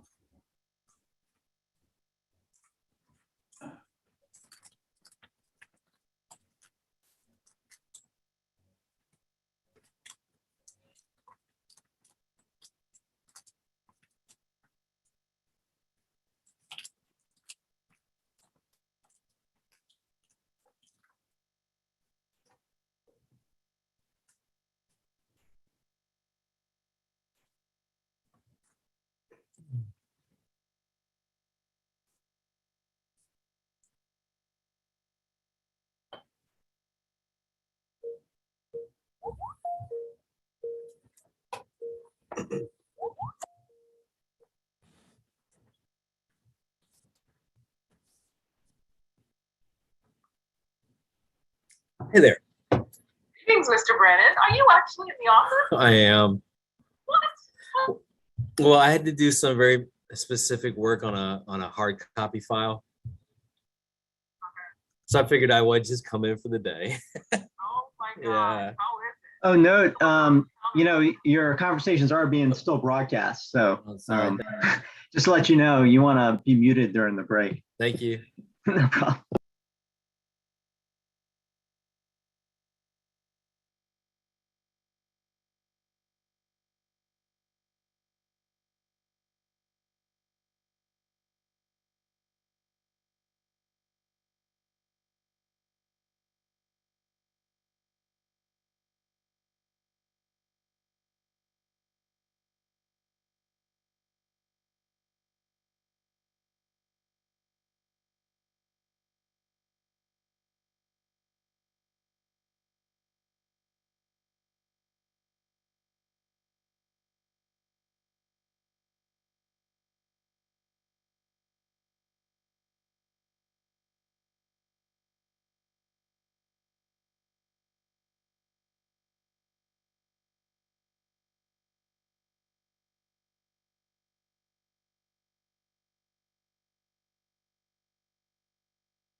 The time is now 3:05, and I can see the chair is back.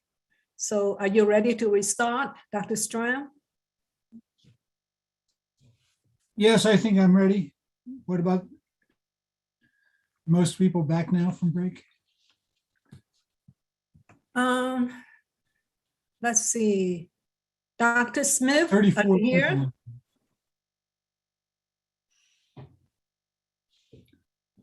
Dr. Smith?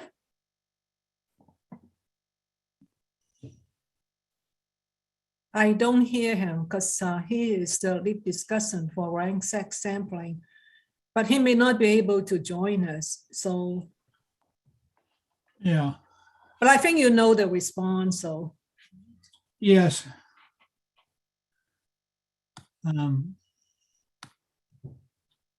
Well, okay, so why don't we start up? We're now looking at section 2.2.1 of the report. And that is the response to charge question 2.1 in particular. And we have actually no comments on section 2. On charge question 2.1. And unless we've received any new comments from the public, I don't think we have. So we'll skip to section 2.2, which is ranked set sampling. And in my notes, I had said, well, Dr. Smith, did you learn anything from EPA that would alter your response? This is the part of the document about using ranked set sampling, which is sort of a clever trick to reduce the variance of an estimate of means when you have another highly correlated variable that you can use to help you guide your inference about the mean of the quantity. I don't know if Dr. Smith is here or not. we can try to call him. Yeah. Yes. Dr. Smith, are you here? I guess not, so. Yeah. I mean, I can say that to me, the issue is whether the example that is given as example 5 in the MARSSIM manual, draft manual, whether that is a one-off or whether it's something that happens quite commonly in the business of this sort of cleanup activity. And it was not apparent to me that that we've learned anything that would alter our the written response that we provided.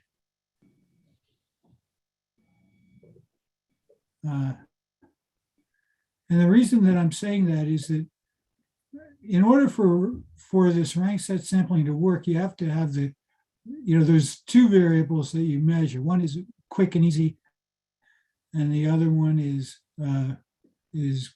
more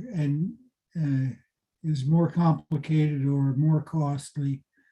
And what you do is you use the quick and easy variable to rank your observations, and then you do a sampling from within these ranked observations.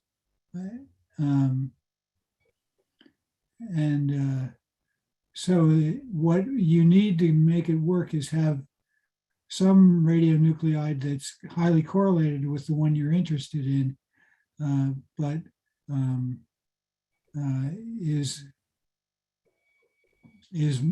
much easier to measure. And I'm not quite sure what a good example of that is. There is an example provided. Well, there's several that are provided. One is clearly made up data, and then the other is trying to track the actual provenance of the data set has been difficult. EPA has said that they will give us a correct citation for the data that was provided in example 5. But even if that,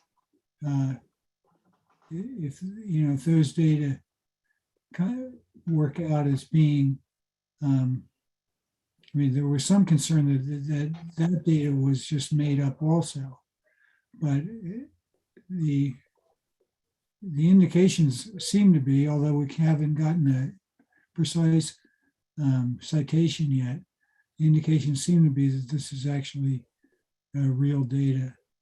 But the question is this sort of case one that, for rank set sampling, is it very common to have some sort of correlated variable that's highly correlated with the with what you're trying to measure, but is a lot simpler or a lot cheaper to measure. So I raise that as a question to the committee.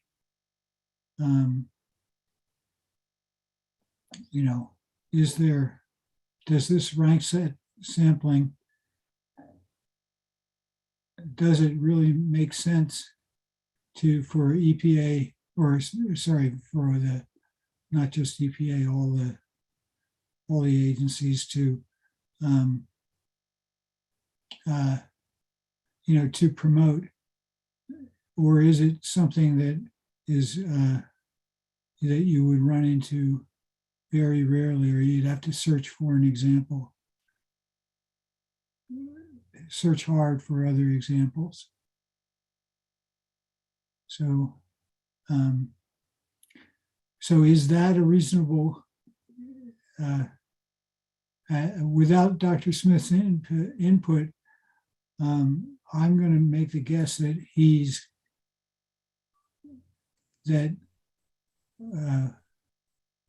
he did not learn anything from EPA yet that would alter our response.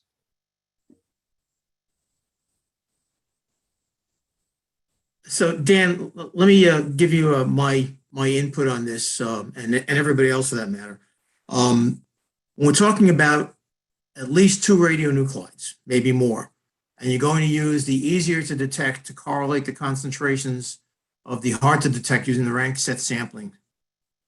One of the questions that has to be answered by the project team is the correlation strong enough in all of the grab samples that were taken, because they'd have to take grab samples and do this correlation.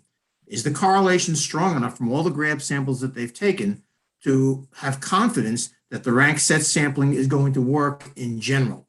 That's the first question. Second question is, has it been a short enough period of time, especially when we're talking about soil? Has it been a short enough period of time between doing the correlation of the 2 or more radionuclides and the actual scanning process that would be used, for example, to do the easy to detect, such that the chemistry of the radionuclides would not be affected by environmental conditions such as rain? There are many instances where if you wait too long, it's going to change. And too long could be as little as 2 weeks to 3 weeks. And so these are questions that the project team has to have confidence in that they've got the right answers to before they can use this ranked set sampling issue. Now, I don't say that they can't use it. Well, I'm not going there. of the rank set sampling, one of the beauties of the rank set sampling is that even if even if it's not correlated at all, you wouldn't make it the variance of the estimate worse. The variance of the estimate is not going to increase because of poorly correlated rank set sampling. It just won't decrease. And so, you'll do this rank set sampling method, and lo and behold, it didn't work out very much, and you get essentially the same estimate as, you end up with the same estimate as if you had done simple random sampling. So, from that point of view, I just want to make it clear that there's sort of little to lose using the rank set sampling method. But then on the other hand, why it's complicated to apply. I mean, there are some complications to apply. And so unless the correlation is good, it's a waste of effort. But it's not going to give you the wrong answer. I would agree, and I think that the document should probably say that, not quite that frankly, in a little bit more subtle terms, like if correlation doesn't come out good, try something else. Yeah. Okay. Just simple random sampling will. It will have given you the same answer as simple random sampling.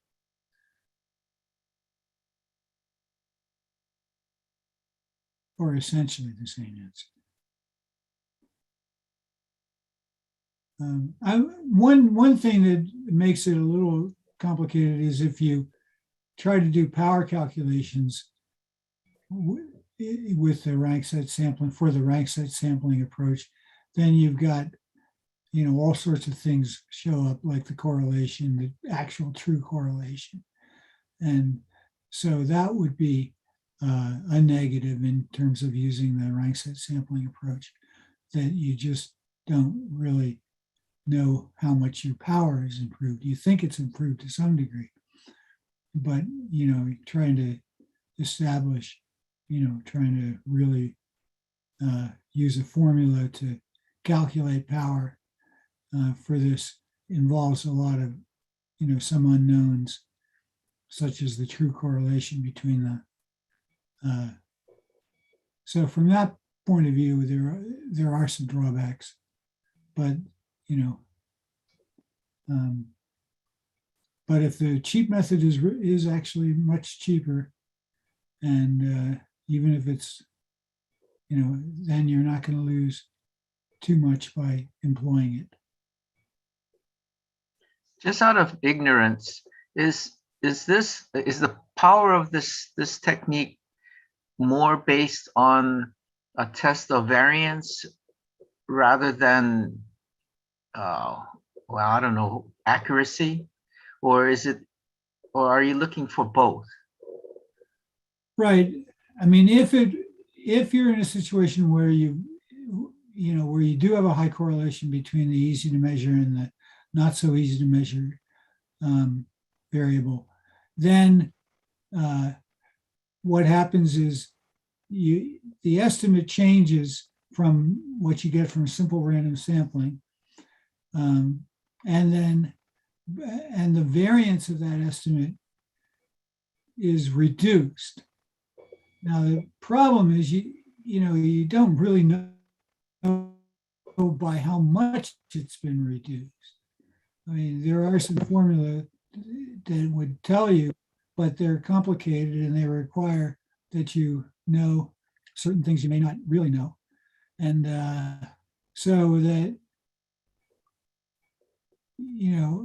if it does work though, you've got an estimate that's less variable than a simple random sampling estimate is, and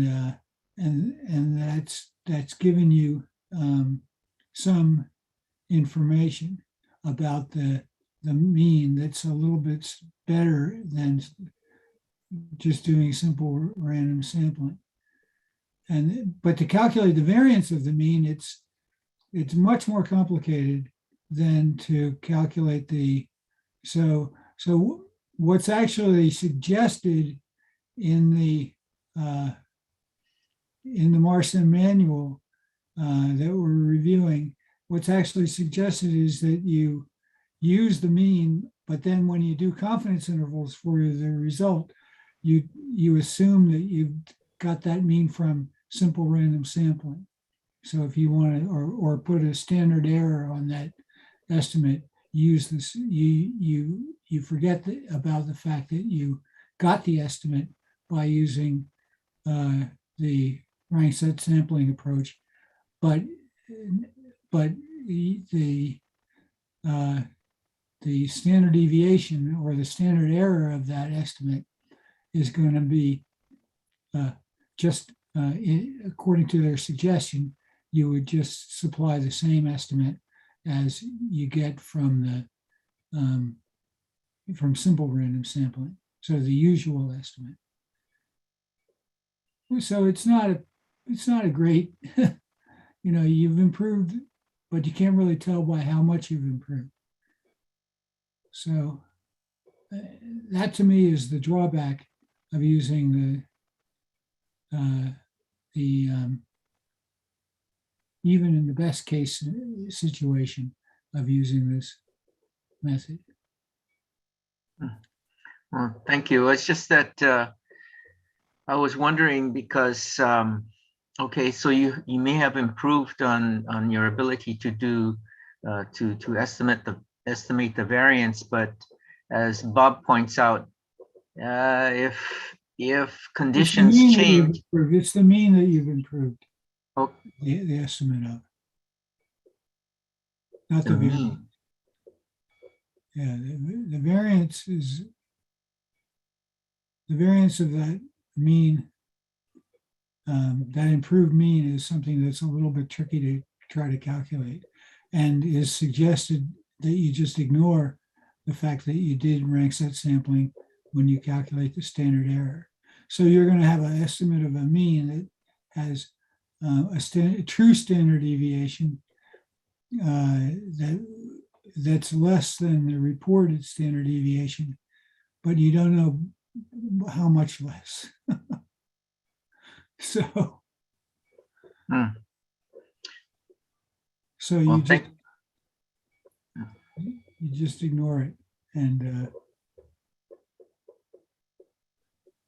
okay. Well, thank you very much. It's just I think Bob was may have been pointing out that this given the variability in the environment, the radionuclide speciation could play a big role in terms of how quickly one analyte changes versus the analyte of interest, and so you might introduce a bias fairly quickly. And so the mean is, well, the correlation may not hold very soon after the work is contracted. So, but thank you very much for the instruction.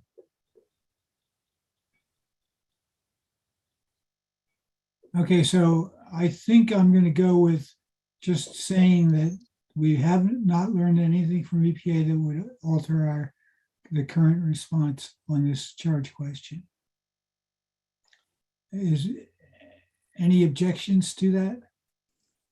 Sounds fine to me, Dan.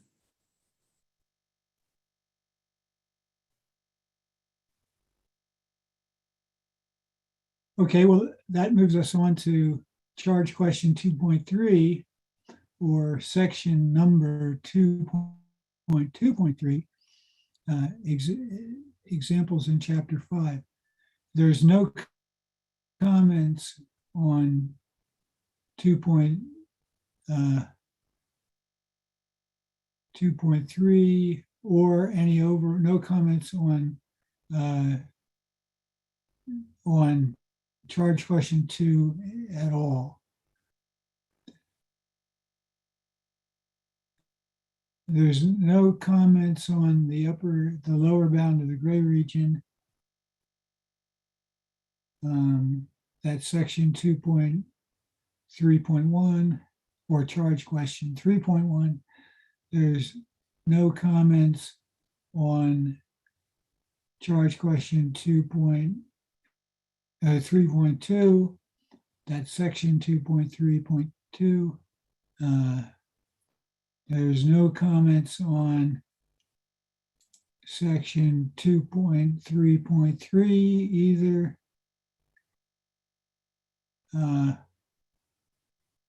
There are, skipping ahead, there's no comment. Well, I'll just go through them all.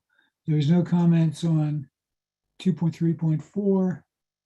We do have a comment from Dr. Yoder on the overall for charge question 3, presentation of information. So Dr. Yoder has a comment on page 54, line 29.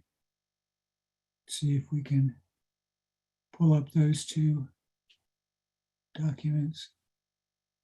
Dr. Yoder's comment.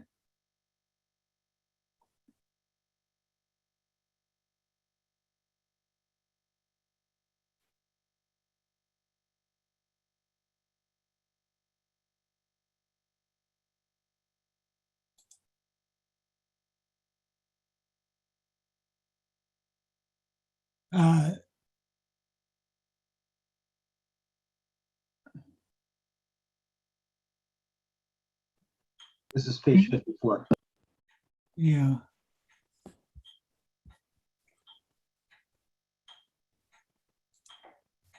I'm not, what was the comment I made? Yeah, that's what we should be looking for. Let's look at the panel members' comments. And then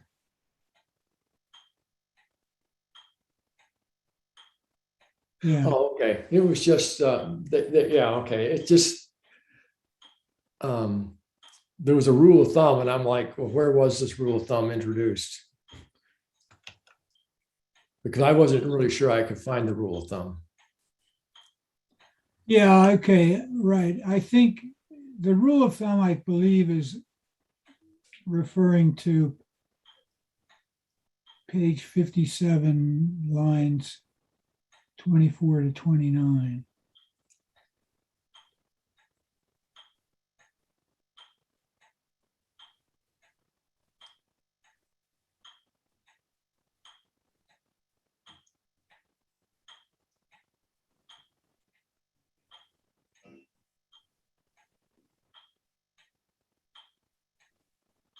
Okay, but I just seemed to be introducing something prior before you talked about what it was. So. Oh, okay. All right, well, so we can just be more clear. Yeah, you could just say a rule of thumb as described in the recommendation, bulleted recommendations or something. So just so that I knew where to go to find the rule of thumb they were talking about. Right, okay. All right, we'll put that in.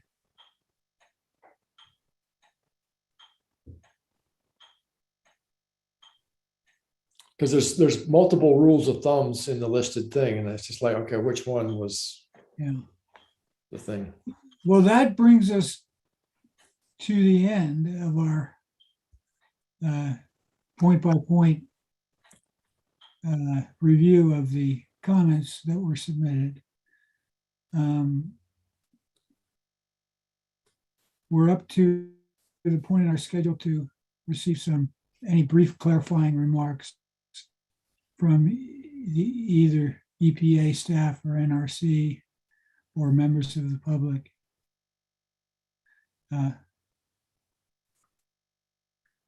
And so do we have any clarifying remarks, or is everything as clear as crystal right now? Thank you. I have not received, I have not received any requests from the public to give comments.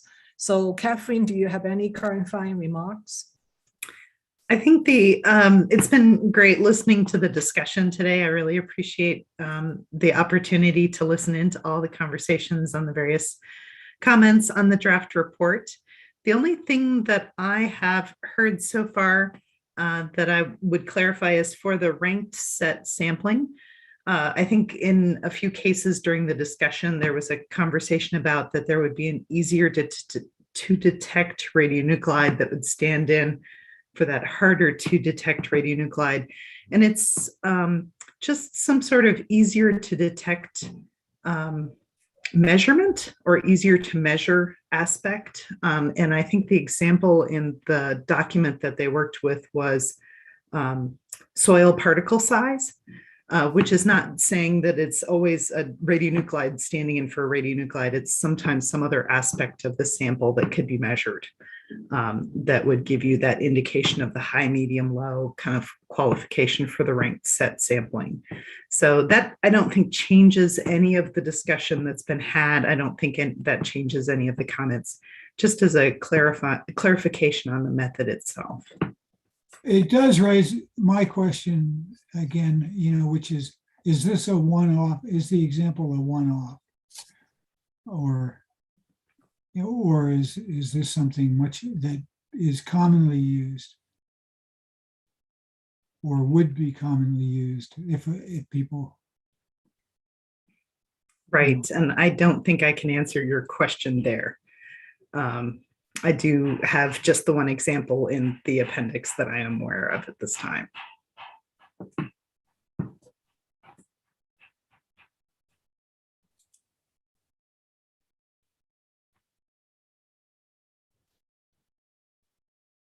So I think with that, I don't think I have any other clarifying remarks unless opening it up to my colleagues on the MARSSIM work group or Cynthia Barr, if you had any clarifying remarks from the NRC comments. Any other groups, I'll just open it up for them at this time.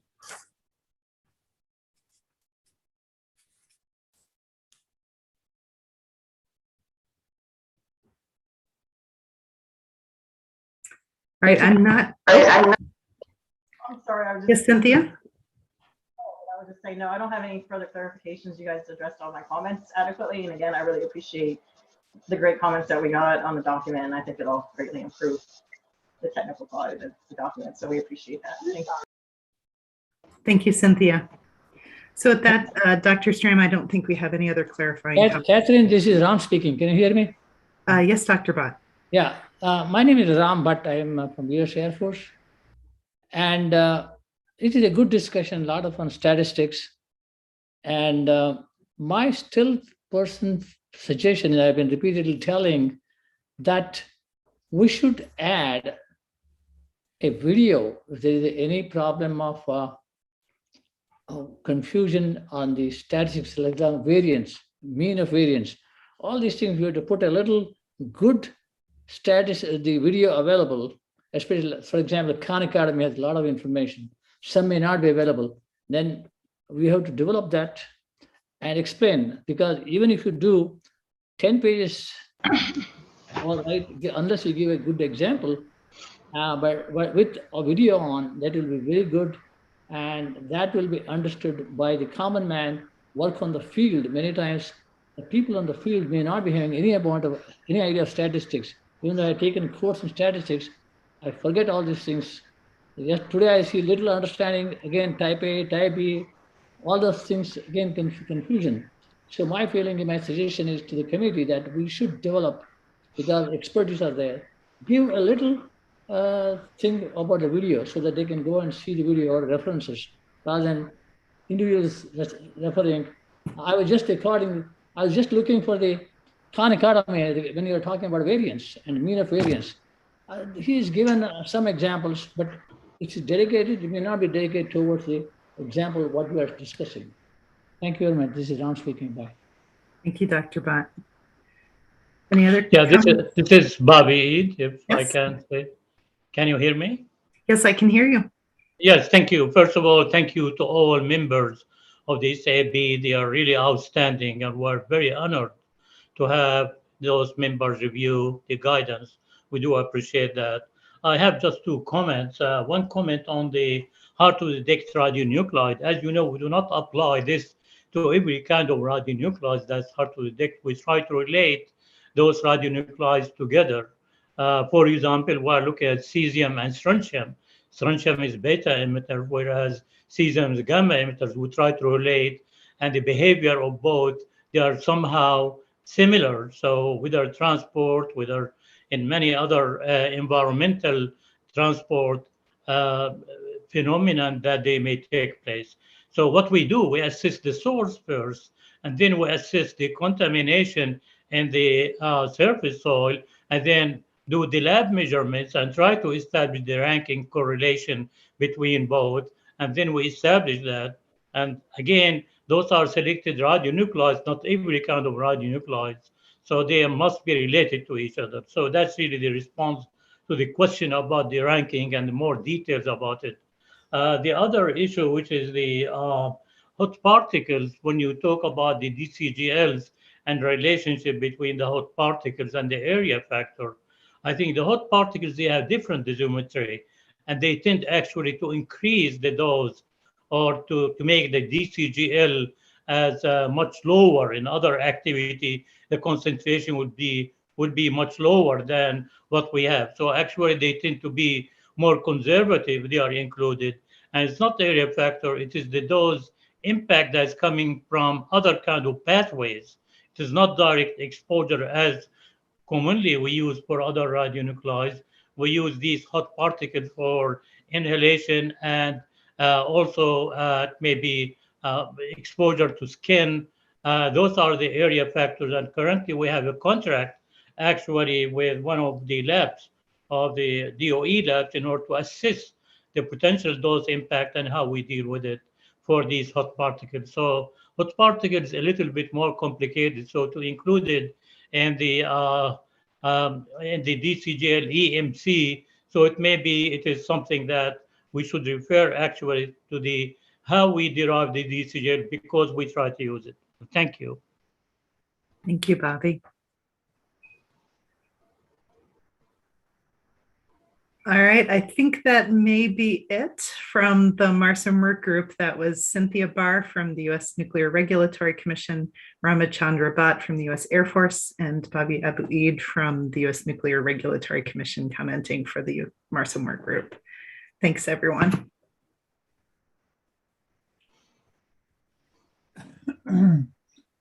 Thank you. Dr. Wong, are you prepared to discuss? Yes. So I'm going to talk about the summary of our action items. So based on our discussion today, most of the comments from Dr. Greg Yoder or NLC, they involve editorial changes. So I think these agreed changes from the panel deliberation can be made by myself and the panel chair on the panel report. The exception to this is response to charge question 1.4 regarding the unity rule, because we do have quite a few changes, not just editorial changes, but we have to add another equation 8-4.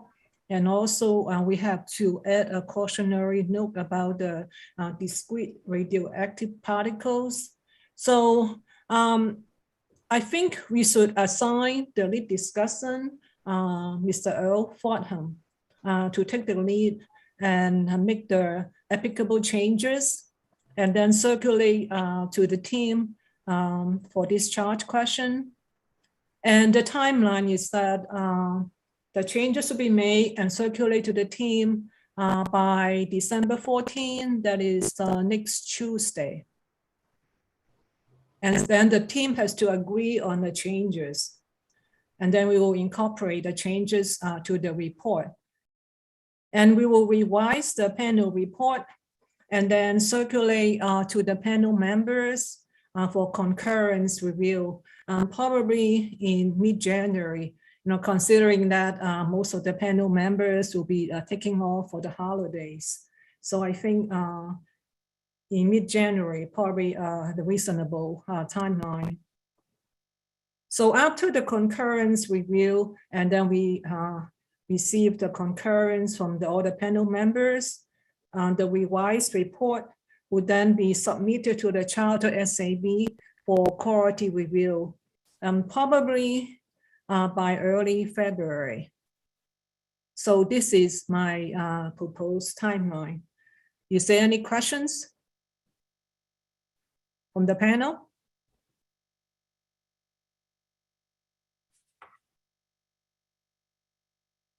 I think you've summarized the key items fine. If I don't hear any questions, that means everyone agree to the timeline.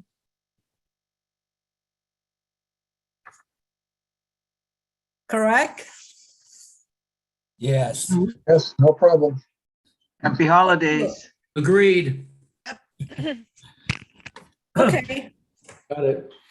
So the main, most of the work really involves response to question 1.4 and the unity rule. And the rest of the editorial changes can be just made by myself and the panel chair. What about the rank set sampling? We haven't had. I don't think we have any additional information to make changes, right? I mean, yeah, that was. We have not received any additional information or any paper or book chapter that was cited from EPA. Yeah, and even if the provenance of that particular data was fully clarified, it still doesn't answer the question about how often the method is going to be applicable in other situations. I mean, we have no new information to be added to the response. Yep.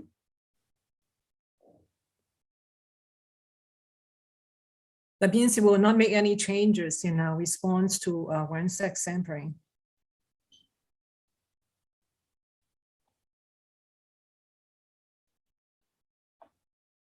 Yeah, that was my recommendation. Okay. So this is Dr. Diana Wong, the DFO. So I would like to thank the MARSSIM peer reviewers and the public listening online. And I want to make a special recognition to Catherine Smith and also the MARSSIM workgroup members for their presentations and being online and response to all the questions and interact with direct MARSSIM peer reviewers and during this meeting.